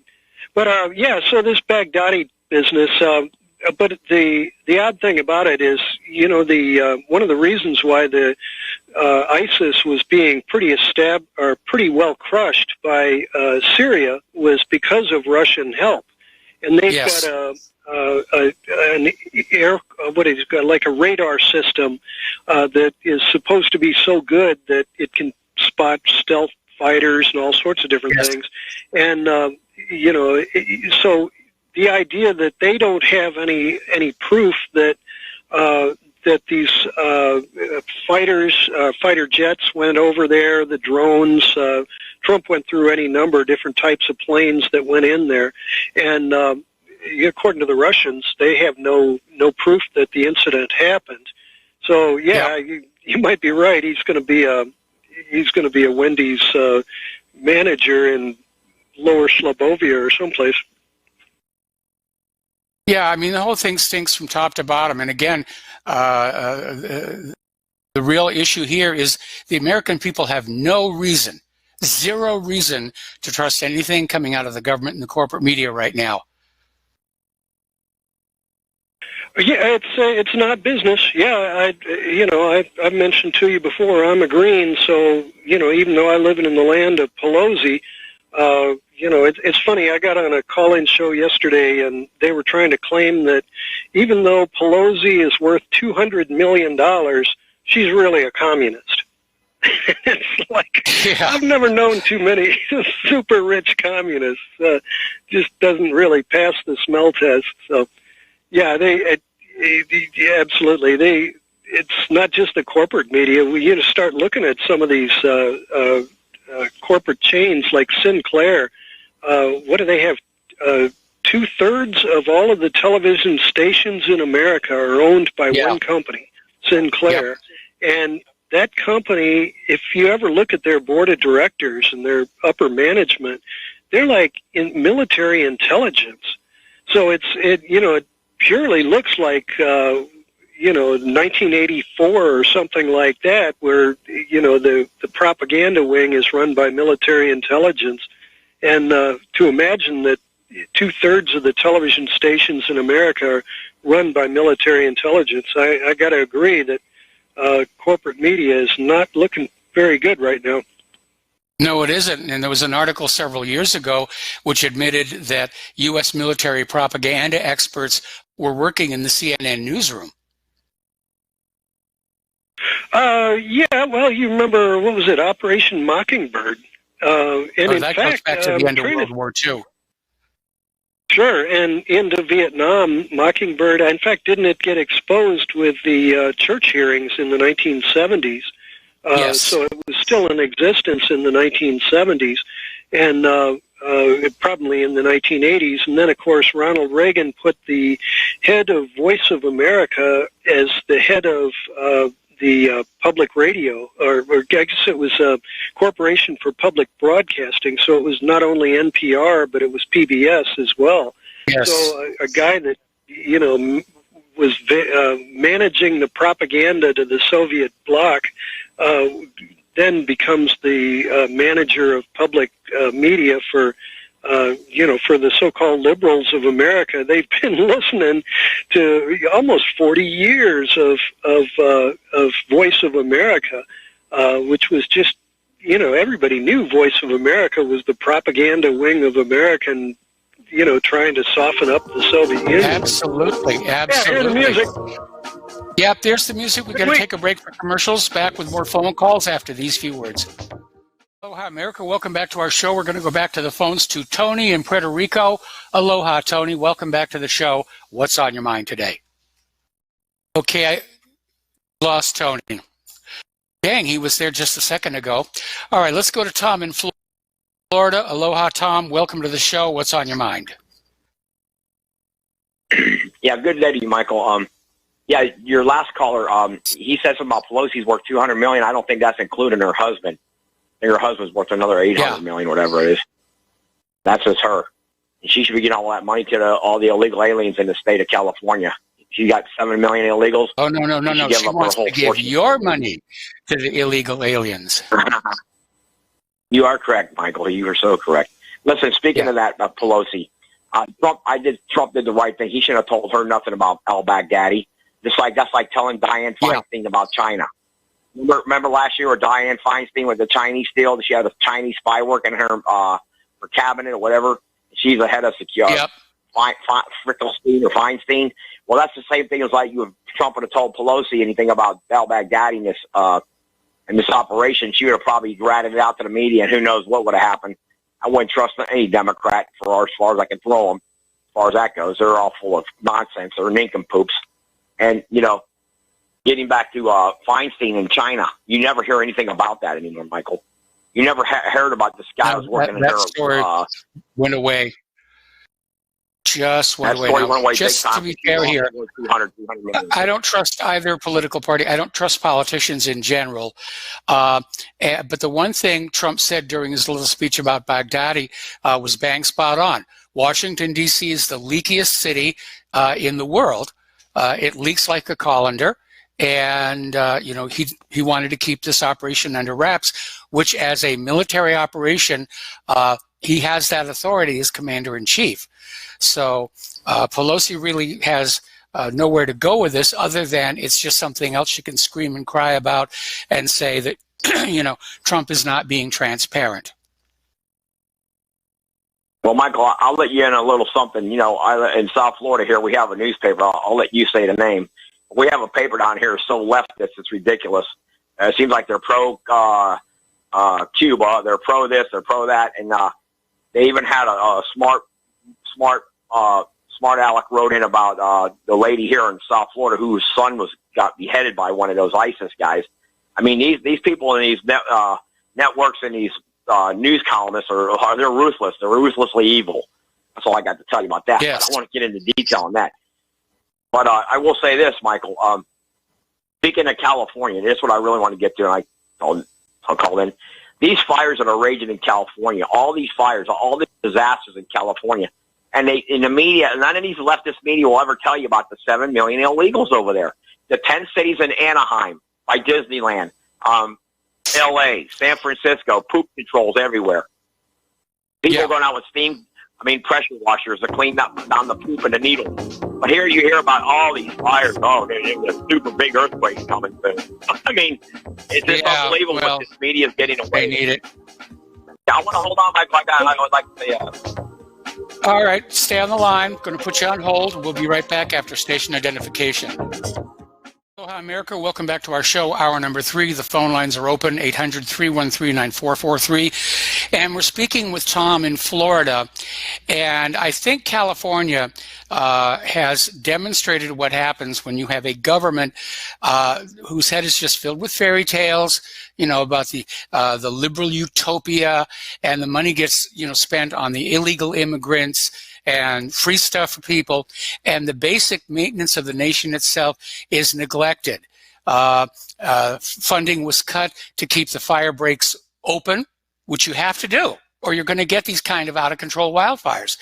To clean up the dead brush. That was stuff that was always being done when I lived in California. They're not taking care of the water infrastructure. There's serious damage on the aqueducts. The mains underneath the city of Los Angeles are literally leaking millions of gallons of usable water because they're being neglected. But by golly, we're out there, and we're going to show the world what a wonderful thing it is to just have open borders. And they've wrecked the place. They've allowed it to fall into ruin. It's like the fall of Rome. Well, Michael, you're absolutely correct. I mean, that's awesome. I mean, yeah, and you had this Democratic woman, Hill, that just resigned from her office in California. I think she's a Democratic congresswoman, another freak show. And the left-of-California Holly weirdos that run Hollywood, they're Feinsteins and Weinstein. It's all Kabbalah. But anyway, Michael, the next 2 months are going to be very interesting till January 1st of 2020 because I'm sure you're aware that you got this Kate Steinle trial coming up now in Iowa. Yes. You also got this Jesse Smollett is going to be. I think Michael, I don't know, maybe you can iterate on this. I think Jesse Smollett's going to have to pay that $120,000 or $130,000 back to the Chicago Police Department. It's looking more and more like it. I think he should. And, of course, the liberal establishment is trying to make out like he's the victim in all of this. No, the Trump supporters are the victims of this. I mean, this could have started riots all over these cities. Can you imagine the rioting that could have went on if this would have really broke? There would be hundreds of millions of dollars worth of damage from rioting if this guy could have proved that it was 2 white guys beat him up and they have red hats on it at 17-degree weather. I mean, when they threw the bleach on him, it was frozen. I mean, it's just that story in itself should be in the media for the next 10 years. Tell you the honest truth, but we'll see what happens. Yeah, but that's going to be a really fun venue to go down. I mean, not fun, but it's going to be interesting. Excuse my French. But yes, Michael, and also getting back to what this illegal immigration. I do call your show and I tell you about OAN. Well, they reported on it yesterday that this illegal immigration, that these illegals are costing multiple billions of dollars, but they're never talking about, none of these people, about the money that's being repatriated back to these countries, never to come back to the United States, which is in the multiple hundreds of billions of dollars over the last 10 years. Yes. This money will never come back to the United States of America, actually. In some way, maybe, I don't know, maybe a wall, but I don't know. How is this not being taxed at 30-40%? Is that money being taxed, Michael? don't know. You tell me. No, as far as I know, well, a lot of illegal immigrants just aren't paying taxes. They're being paid for what they do under the table, and again, it's a Title VIII violation. But they're not paying taxes. They're getting all the services, education, healthcare. They're getting better treatment from the government than legal American citizens are, and they don't have to pay for it. And so they have all this extra money that they send back to their families back in the old country. Well, that's right. And they don't call California, California. They call it Mexifornia. You ask any of those, when they fly their Mexican flags, they're calling that state Mexifornia. They're not calling it California. Heck no. And that's nonsense. And you know what? Like I keep calling your show, people say, oh, I'm getting tired of this guy. Hey, listen, I'm just trying to tell you people, I know what's going to happen here. It's already happened. I'm going to repeat to you. There's not one white Anglo male on the Miami-Dade County Commission. In Broward County, only got 5 left. 5 or 6 out of 12. So you figure it out, people. I mean, it's not coming here to compliment you. And when you look at California, all those leaders of California should be arrested for sanctuary city. I'm still waiting. Like Dustin's 100% right. I'm waiting for Trump to. He went after Baghdadi. Now let's go see if he's going to go after these people. They're committing the crimes that these people are committing with these sanctuary cities, Michael. That's when I want to see the shoe drop. When I have to see it, but maybe Dustin, maybe that will never happen because the cabal that's running this government is just too powerful, and I think it's way beyond these billionaires. I think it's with the trillionaires, like you said the other day. So, with that thought, Michael, all I can say is one news station does talk about it. That's all I can tell you. They're on every hour. They're talking about immigration. That's One American News. I don't. No other major network on primetime network would ever talk about that ever. Unless it would swing way to the right. I mean, you're never going to see none of these leftist weirdos talk about the invasion of California or Texas or Arizona or Florida. I mean, come on. I will say this, though. Our governor in this state of Florida, he's really cracking down with sanctuary cities. That's for sure. I know that because I see it in that's a good thing. Paper. And out in California, they're being assimilated by the Borg. Oh, yes, definitely. And, it's the sad state of affairs. When people in the Midwest think, oh, everything's it's not going to come here. Well, it sure is. Look at Chicago, Michael. Well, look at Chicago, another massive shooting over the weekend. I mean, it's unrelenting what's going on in Chicago. It really is. And Michael, another thing, they talk about the people who get shot and killed in Chicago, but they don't talk about these people who get wounded. You don't know what kind of wounds the taxpayers of that state have to pay for these people who are getting wounded every weekend. Yes. How much money in the billions that costs? I mean, you're talking billions of dollars from these people get medical treatment. It's just, you never hear about it from the media. I mean, hopefully they've got their own health insurance, but there's still the first responders and the police have to get involved, and it is totally out of control. And yet the gun grabbers obsess over the AR-15 and the AK-47. Most of these shootings you see in places like Chicago are done with cheap, throwaway, small, concealable guns. And again, the government's total viewpoint is disarm the American people before they get really ticked off at us.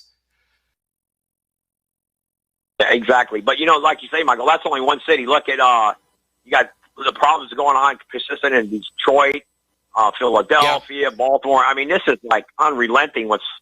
I don't know what the answer is other than the fact that, and I don't want to go there, but you know what it is. I'm sure you'll figure it out. But it's the kids are not being having 2-parent families. It's a lot of that. They're not. I mean, the family structure, I guess, is not there. It's like not anymore. Not the way raise the kids. Well, both father and mother are now having to work, pay for the higher cost of living, and so the kids basically they're growing up being tutored by whatever they get from the public education system and whatever they see on television. Absolutely. It's just amazing. We'll see what happens on Halloween in Detroit. Halloween will be coming up soon, so another situation. And that was another thing, Michael. That was a great city back in even up to the late 50s, and then what could happen to it. I mean, without Detroit, I don't think we even would have came close to winning World War II. That's my opinion. Could be wrong, but sure, without Detroit, this country would have been hard to win World War II. Yeah, it would have been. But then, you know, Detroit was built up a lot for the war. And I think there's a lot of American corporations that are pushing for a new world war precisely because they understand the government will pony up the money to help rebuild all these factories and retool. Yes. One more thing, Michael, I'll let you go. I know you got other callers. I have a buddy who just went up last year, and he bought 2 houses up in Detroit. And you ain't gonna believe, I don't know if you heard this, Michael. Maybe you can research this. Guess who's renting those houses and buying those houses up like crazy? The houses that are left in those cities. And I mean those block sections that are still there. The Chinese. They're moving from San Francisco to Detroit like crazy. Check it out. All right, I certainly will. Yes, the Chinese are moving in Detroit like it's unbelievable.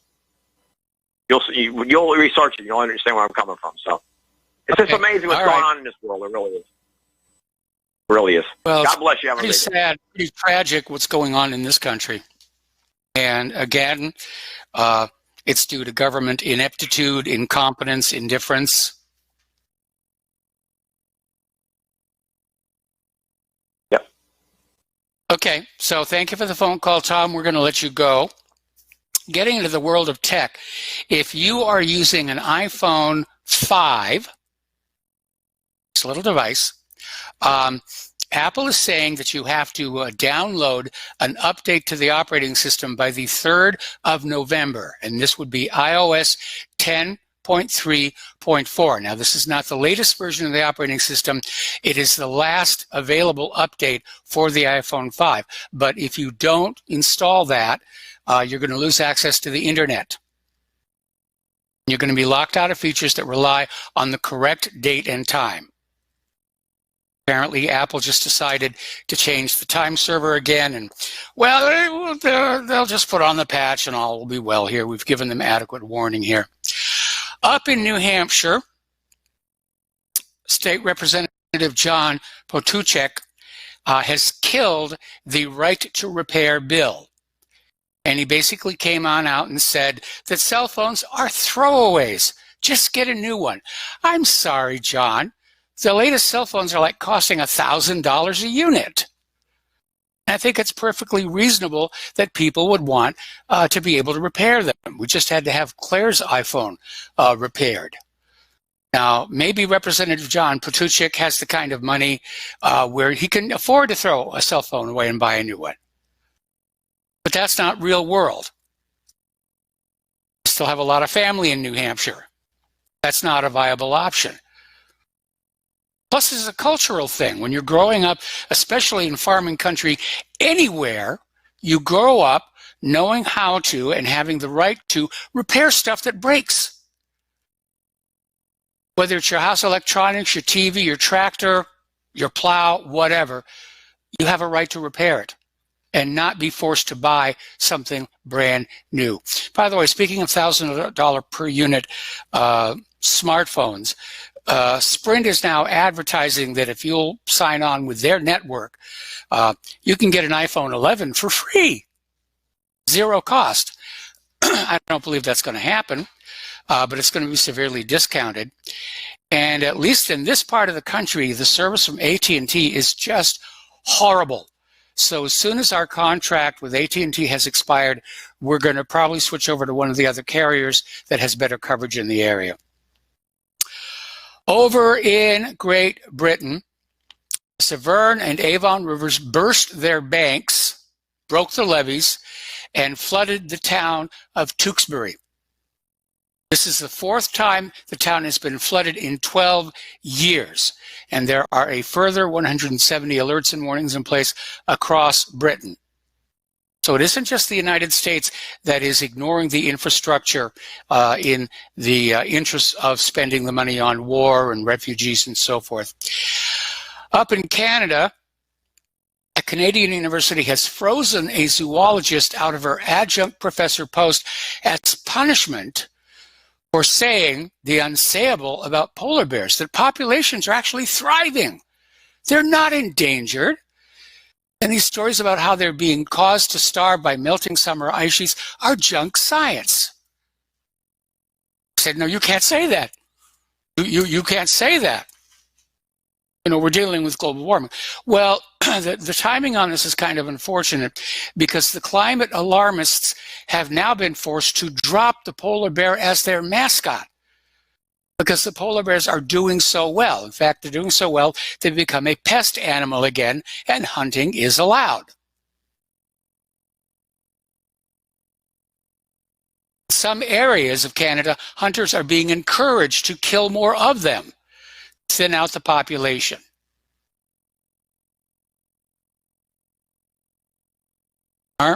Okay.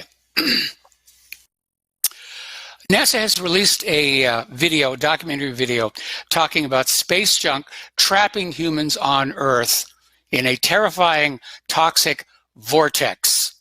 And it is a problem. There's a lot of junk up there. Now, these days, there are actually treaty obligations where anything that you put up there, you've got to be able to bring it back down, pretty much on command. But it wasn't always that way. And so there's a lot of stuff up there that is still in orbit from the earliest days of the space program. And if they carry war into space and start blowing up each other's satellites, the problem is going to get a lot worse.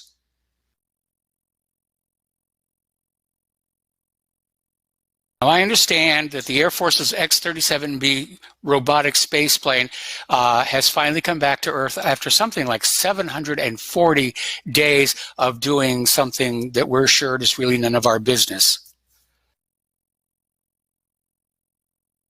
Now, if you want to surveil from space, that's fine. If you want to try and clean up space, that's fine. But actually taking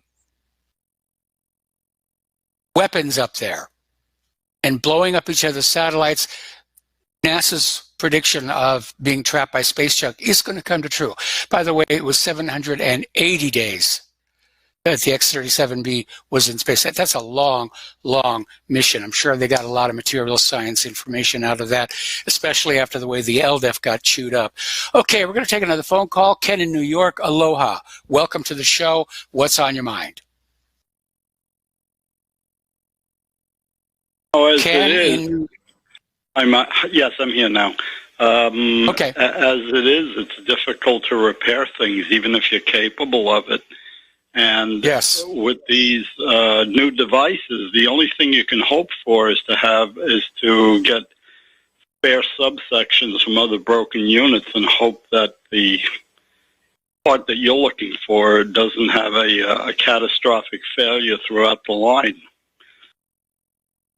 Well, it's true that modern appliances, especially electronics and even cars, are no longer built to be owner-friendly when it comes to repairing them. But they still can be repaired. You just have to go to a corporate authorized repair center, which is what we had to do for Claire's iPhone.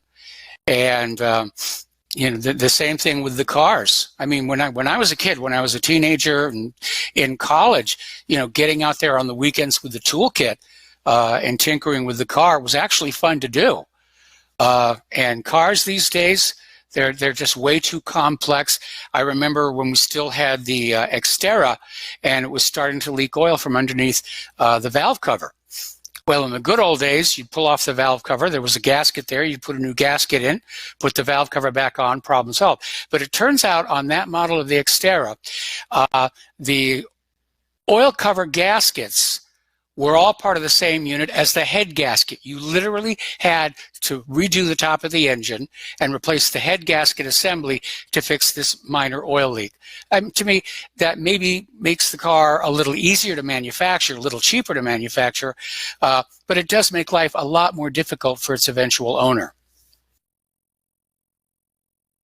Well, there's an example of component level repair, which you can still do in a mechanical setting that you have no hope for doing in the electronics anymore.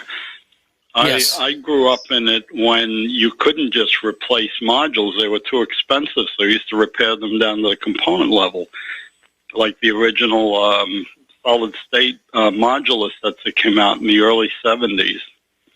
Yes. And the hard-wired transistors. And today, I think for the last 15 to 20 years, the only hope... Sorry? I said I remember the TO5s. I still got a lot of them home. I also, yeah, I know them all. TO-39, TO-220, the whole. I have spare parts for my Commodores. They're 36 years old now. But you can't, you look at the phones, and again, I'm sorry, yeah. No, I was going to say, I have a Commodore VIC-20. I gave it away to somebody else, but it still works just fine. Anyway, Ken, we're going to let you go and take a break for commercials. The phone lines are open, 800-313-9443, and we'll be right back. And aloha, America. Welcome back to our show here, and I'm given to understand that we're having some issues with the YouTube video feed where it just keeps dropping out and has to be restarted. So whether this is just YouTube's poor technology or somebody over there doesn't like me, we really don't know. But basically, it's a reminder of just how unreliable all of this technology has been allowed to become, because it boosts profit or it offers more control as far as usability for ordinary people just trying to use it. Yeah, who cares? Anyway, speaking of YouTube, apparently they removed Senate witness testimony from 1985 on behalf of Al Gore, because apparently it shows we still have the same questions after 30 years of alarmism. And if you go back and you look at all the dire warnings and predictions that were being made about how the polar bears were going to go extinct, which didn't happen, and how the sea levels were going to rise, which didn't really happen, and all these animals were going to go extinct, which really didn't happen. Yeah, it just becomes very, very obvious they've been scamming us all along to get our money, to get our obedience. And hang on a second. I want to see what this one is. Okay, apparently the United Nations can't confirm the death of al-Baghdadi. That's a slam in the face right there. All right, so getting on back here. Let's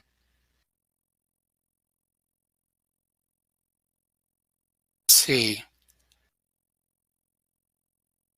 I'm being told that it only dropped from YouTube once. Okay, so over in Chicago, their government is finally learning that eventually you do run out of other people's money. That's always been the problem with liberalism, is it requires an unending supply of other people's money to try and make it work, like Alexandria Ocasio-Cortez's Green New Deal. Medicare for all. They sound good. They're going to campaign really good. Can they make it work? Probably not. This country's broke. The American people are being impoverished right now. Prop up corporations to pay for the war, to pay for Israel. I mean, you're not seeing a lot of coverage about this on the corporate media, but the Federal Reserve is back to the business of money creation. We are now in quantitative easing forever. And that's the only thing keeping these banks from collapsing. So, anyway. We already talked about the polar bear. We now have mass public unrest in France, Spain, Algeria, Iraq, Lebanon, Egypt, Hong Kong, Venezuela, Chile, Ecuador, and Bolivia. The world is a very unhappy place. All right. Apparently, the U.S. is now claiming they've recovered the underwear from the body that was in the cave, and that their laboratory tests are saying, oh, yes, absolutely, it is Baghdadi. Absolutely is Baghdadi. Now, I'll run those lab tests myself if you don't mind. Apparently over in Lebanon, they have banned the removal of large dollar sums from the country amid panic over what could turn into a run on the bank.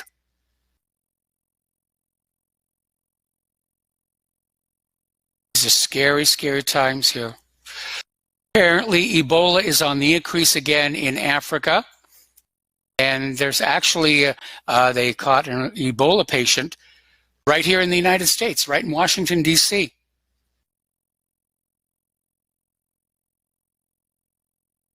So, amazing. Amazing here. Cops tell man to put his hands up. He does. They shoot him anyway.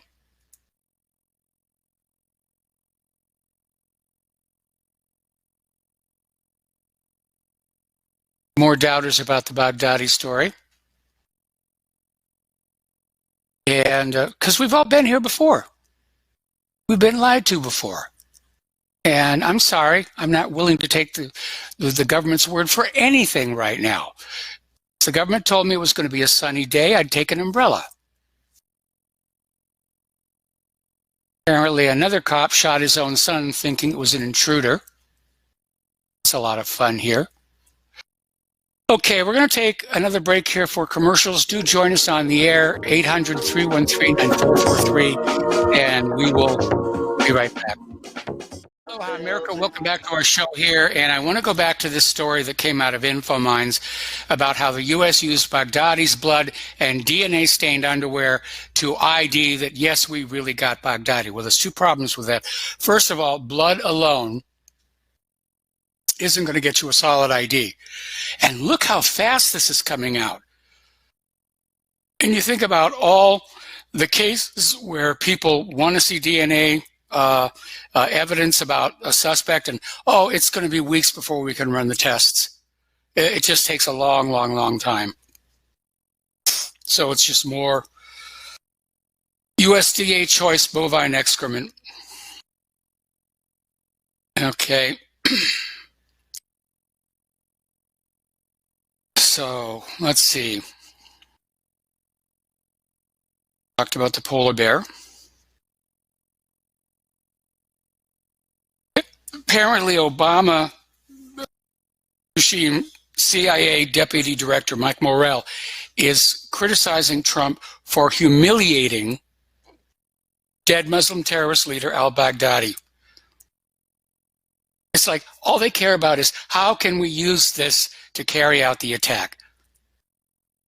How do we use this to promote the coup d'etat? Truth be gosh darned. Okay, let's see.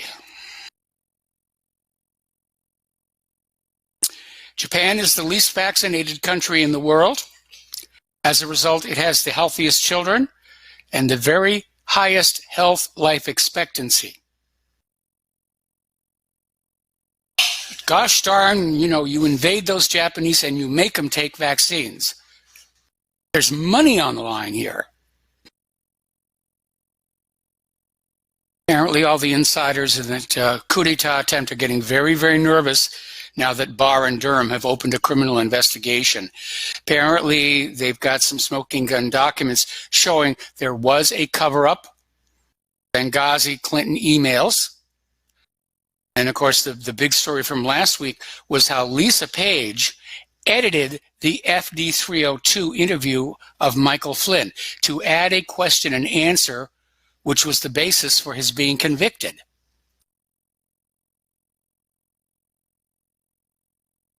Alrighty. We already got that one here.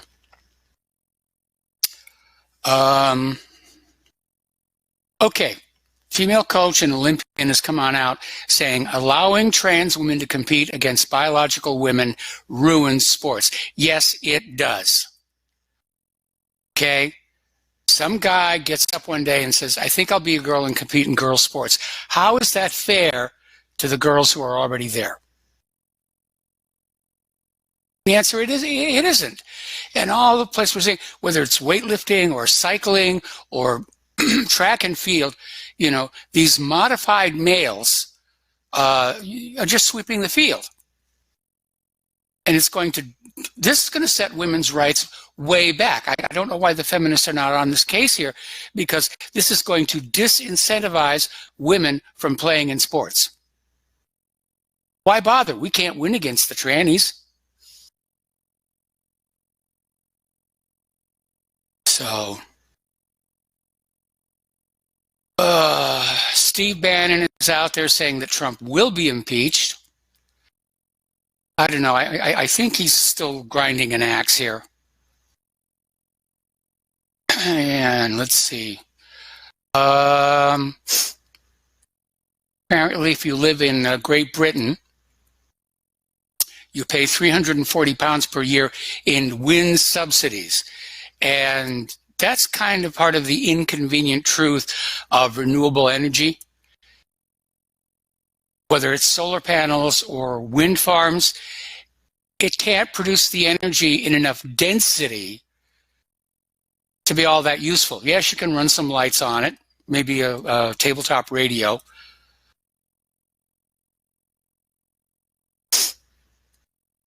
Anyway, let's go to the phones here. Don in the Philippines, aloha. Welcome to the show. What's on your mind? Well, Mike, I don't know if you talked about this yet, but that lawsuit, Nick Sandman, the Covington Catholic student, the federal judge reopened it. It was dismissed, but I guess they appealed, and it's being reopened now.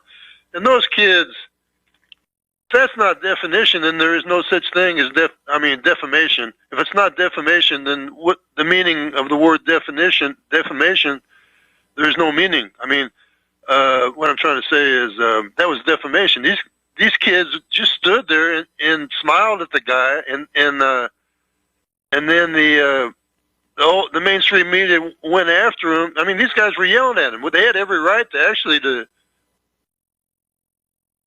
get in the guy's face and punch him or whatever. I mean, to defend themselves. This guy came right up into their face and he was doing an Indian dance, even though yes, it's questionable whether he actually. I mean, he was doing some kind of a tom-tom deal. But now they are gonna allow that lawsuit to proceed, and this is what has to happen. They have to win some of these things in the court, because otherwise they have to be spanked. He's suing the Washington Post, and they should get a lot of money from that, because they just smeared this kid, tried to say he was, I don't know what they said about him, but they said some bad things about him, and then that's a positive development. They're going to let the case proceed now. Yeah, that is a positive development. At some point, somebody is, as you say, it's going to have to go to the court system, and maybe all the way up to the Supreme Court, to basically say the corporate media is not allowed to defame people under the cover of the First Amendment. Right. This is defamation. These kids were actually saint-like. This kid just stood there and smiled. I remember the video. Smiled. Yeah. Yeah. And anyway, this other Mike, guy was definitely trying to provoke him. On the subject of Assange, also, Assange is being crucified. And I know you're expert on a lot of things. I don't know how expert you are in Greek history or Greek philosophy, but Socrates, this is similar to Socrates. Yes. I'm not an expert either, but I happen to be reading a little bit about it at the present time. And Socrates was totally guiltless. I mean, he was a fine, upstanding citizen. He was altruistic. He didn't try to make any money. And as far as I know, Assange never tried to get rich off of WikiLeaks, right? He's basically, his crime was just trying to seek truth. Did he ever make any money out of that? I really don't know. I mean, obviously, he's got enough money where up until his arrest, he was traveling the world and doing a lot of public speaking. So I wouldn't describe him as rich, but he was definitely comfortable. But they relied on donations, I believe. But Socrates was a guy that just and he just drove people crazy because But it was similar to Assange. He was considered a teacher, but he didn't charge anybody any money for listening to him. And he started philosophy, I believe. He's pretty much the one that started the whole logic. So anyway, I just wanted to throw that out there. Assange is being crucified, and nobody cares. The mainstream media is not interested. Trump doesn't know anything about him now. He's never heard of the guy now.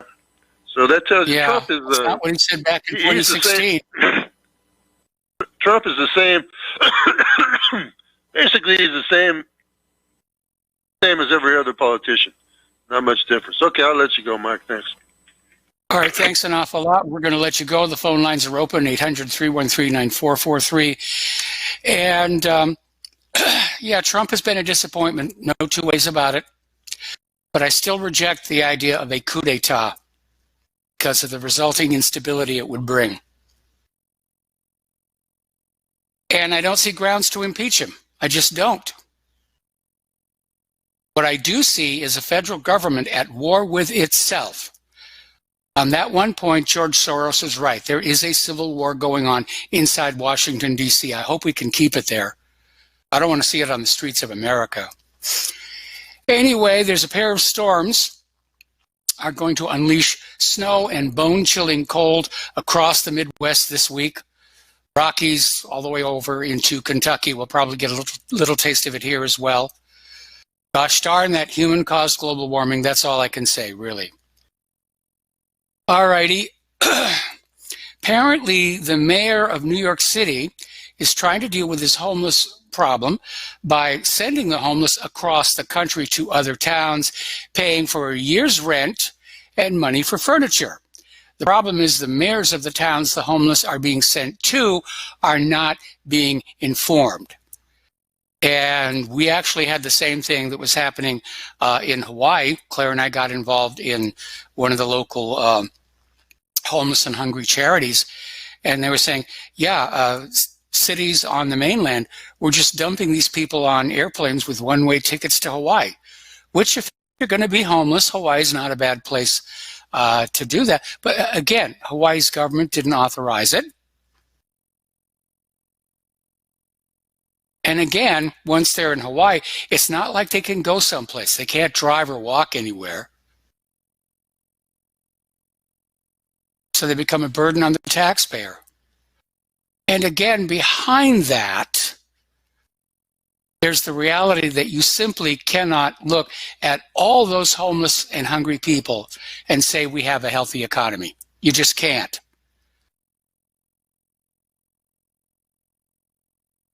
It's just amazing here.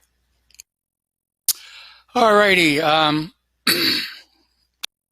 Somebody wrote a satire piece. Glorious socialist plan saves California by burning it to the ground. Seems to be what's going on here.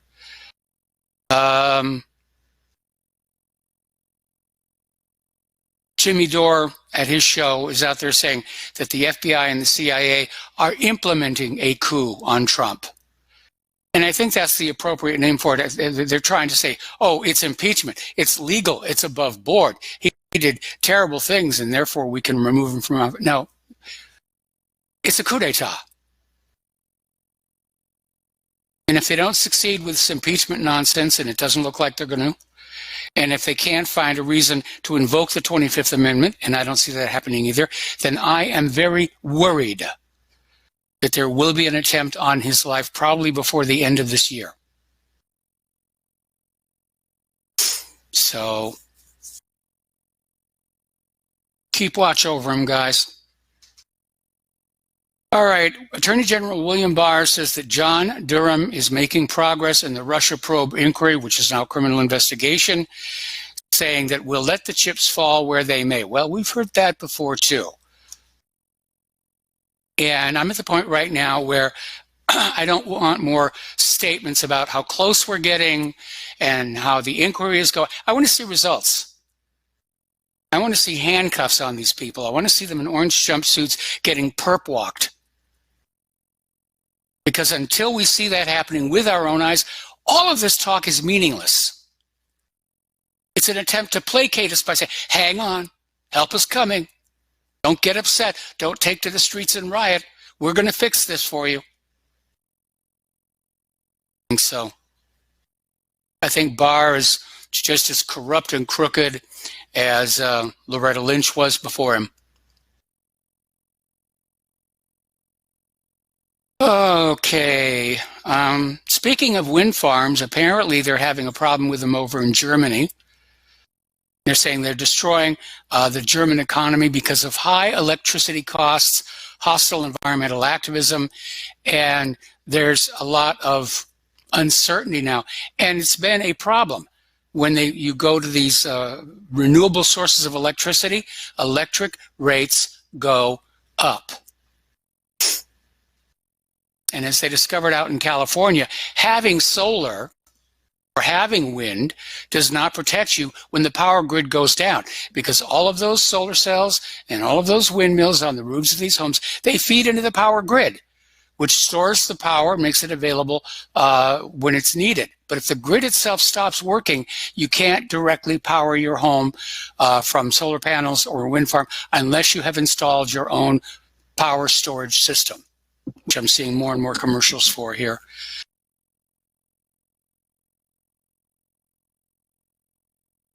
Alrighty. Let's see. Apparently, according to SGT report, the Fed is in a panic.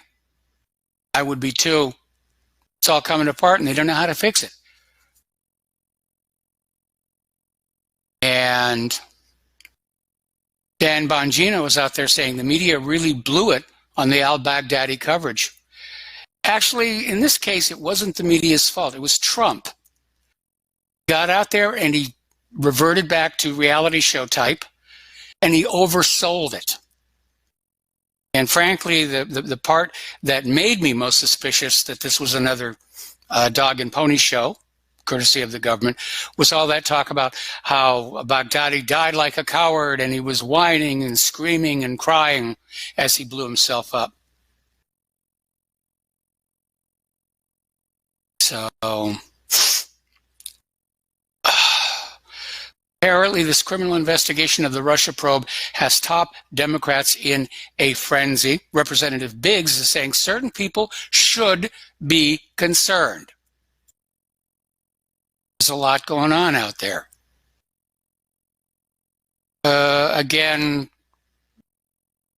Trump is out there saying the reason nobody was informed about the strike on al-Baghdadi is his concern for leaks. On that one, I would say yes, he's most certainly right. I think one of the things that has to make it so hard to be the president of the United States of America is the fact that so many people around you are not loyal. They're loyal to somebody else. They're loyal to a foreign government. They're loyal to somebody with a lot of money. And we're coming up here on our last commercial break, and then we'll do the last segment of today's show. And so stay tuned. And aloha, America. Welcome back to the show. Last segment of our program today, and we're going to go to the phones here to Jason in Connecticut. Aloha, Jason. Welcome to the show. What's on your mind? Hi, Mike. I was just sitting here listening, and I don't think I heard the whole thing, but there was another caller that seemed to agree that Trump should be impeached, not on the grounds of what the Dems are saying, but more on the basis of what he has done or not done in Syria. And I just wanted to kind of remind all the listeners that if this happens, I'm sure Mike Pence will also be gone. Nancy Pelosi will become president and appoint Hillary as her vice president and step down just like she promised she would. And this would just be disastrous. Yes, it would, because Hillary is absolutely convinced that the American people betrayed her. I mean, she thinks God wanted her to be president, and we American voters wouldn't go along with that. She'll find a way to punish us all. That's the real danger of a Hillary Clinton presidency. I would suggest that if you're a Republican or even on the fence and you're not happy with Trump, that you try to make your point of view known, not try to impeach him, because he he will listen to us. You know, this is one that we have his ear. Hillary is not going to listen to us whatsoever. Yeah. And I didn't have a whole lot on that, but I just wanted to kind of touch base with what I heard earlier. Do you remember that earlier conversation? I remember that earlier conversation. The problem with it, though, is that everything Trump has done in Syria is under his authority as commander-in-chief of the U.S. military. So, again, if you go back to your Constitution, the requirements for an impeachable offense, the bar is set pretty high. And I think the reason that Schiff is going through all these anonymous witnesses and the rest of it, he doesn't actually have anything. I think that's the problem.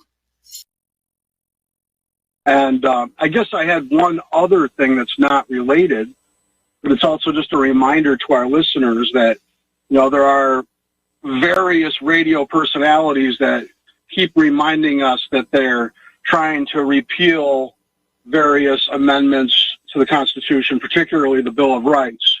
And yes. I want to point out that you cannot repeal the Bill of Rights. It is what is called unalienable. Inalienable.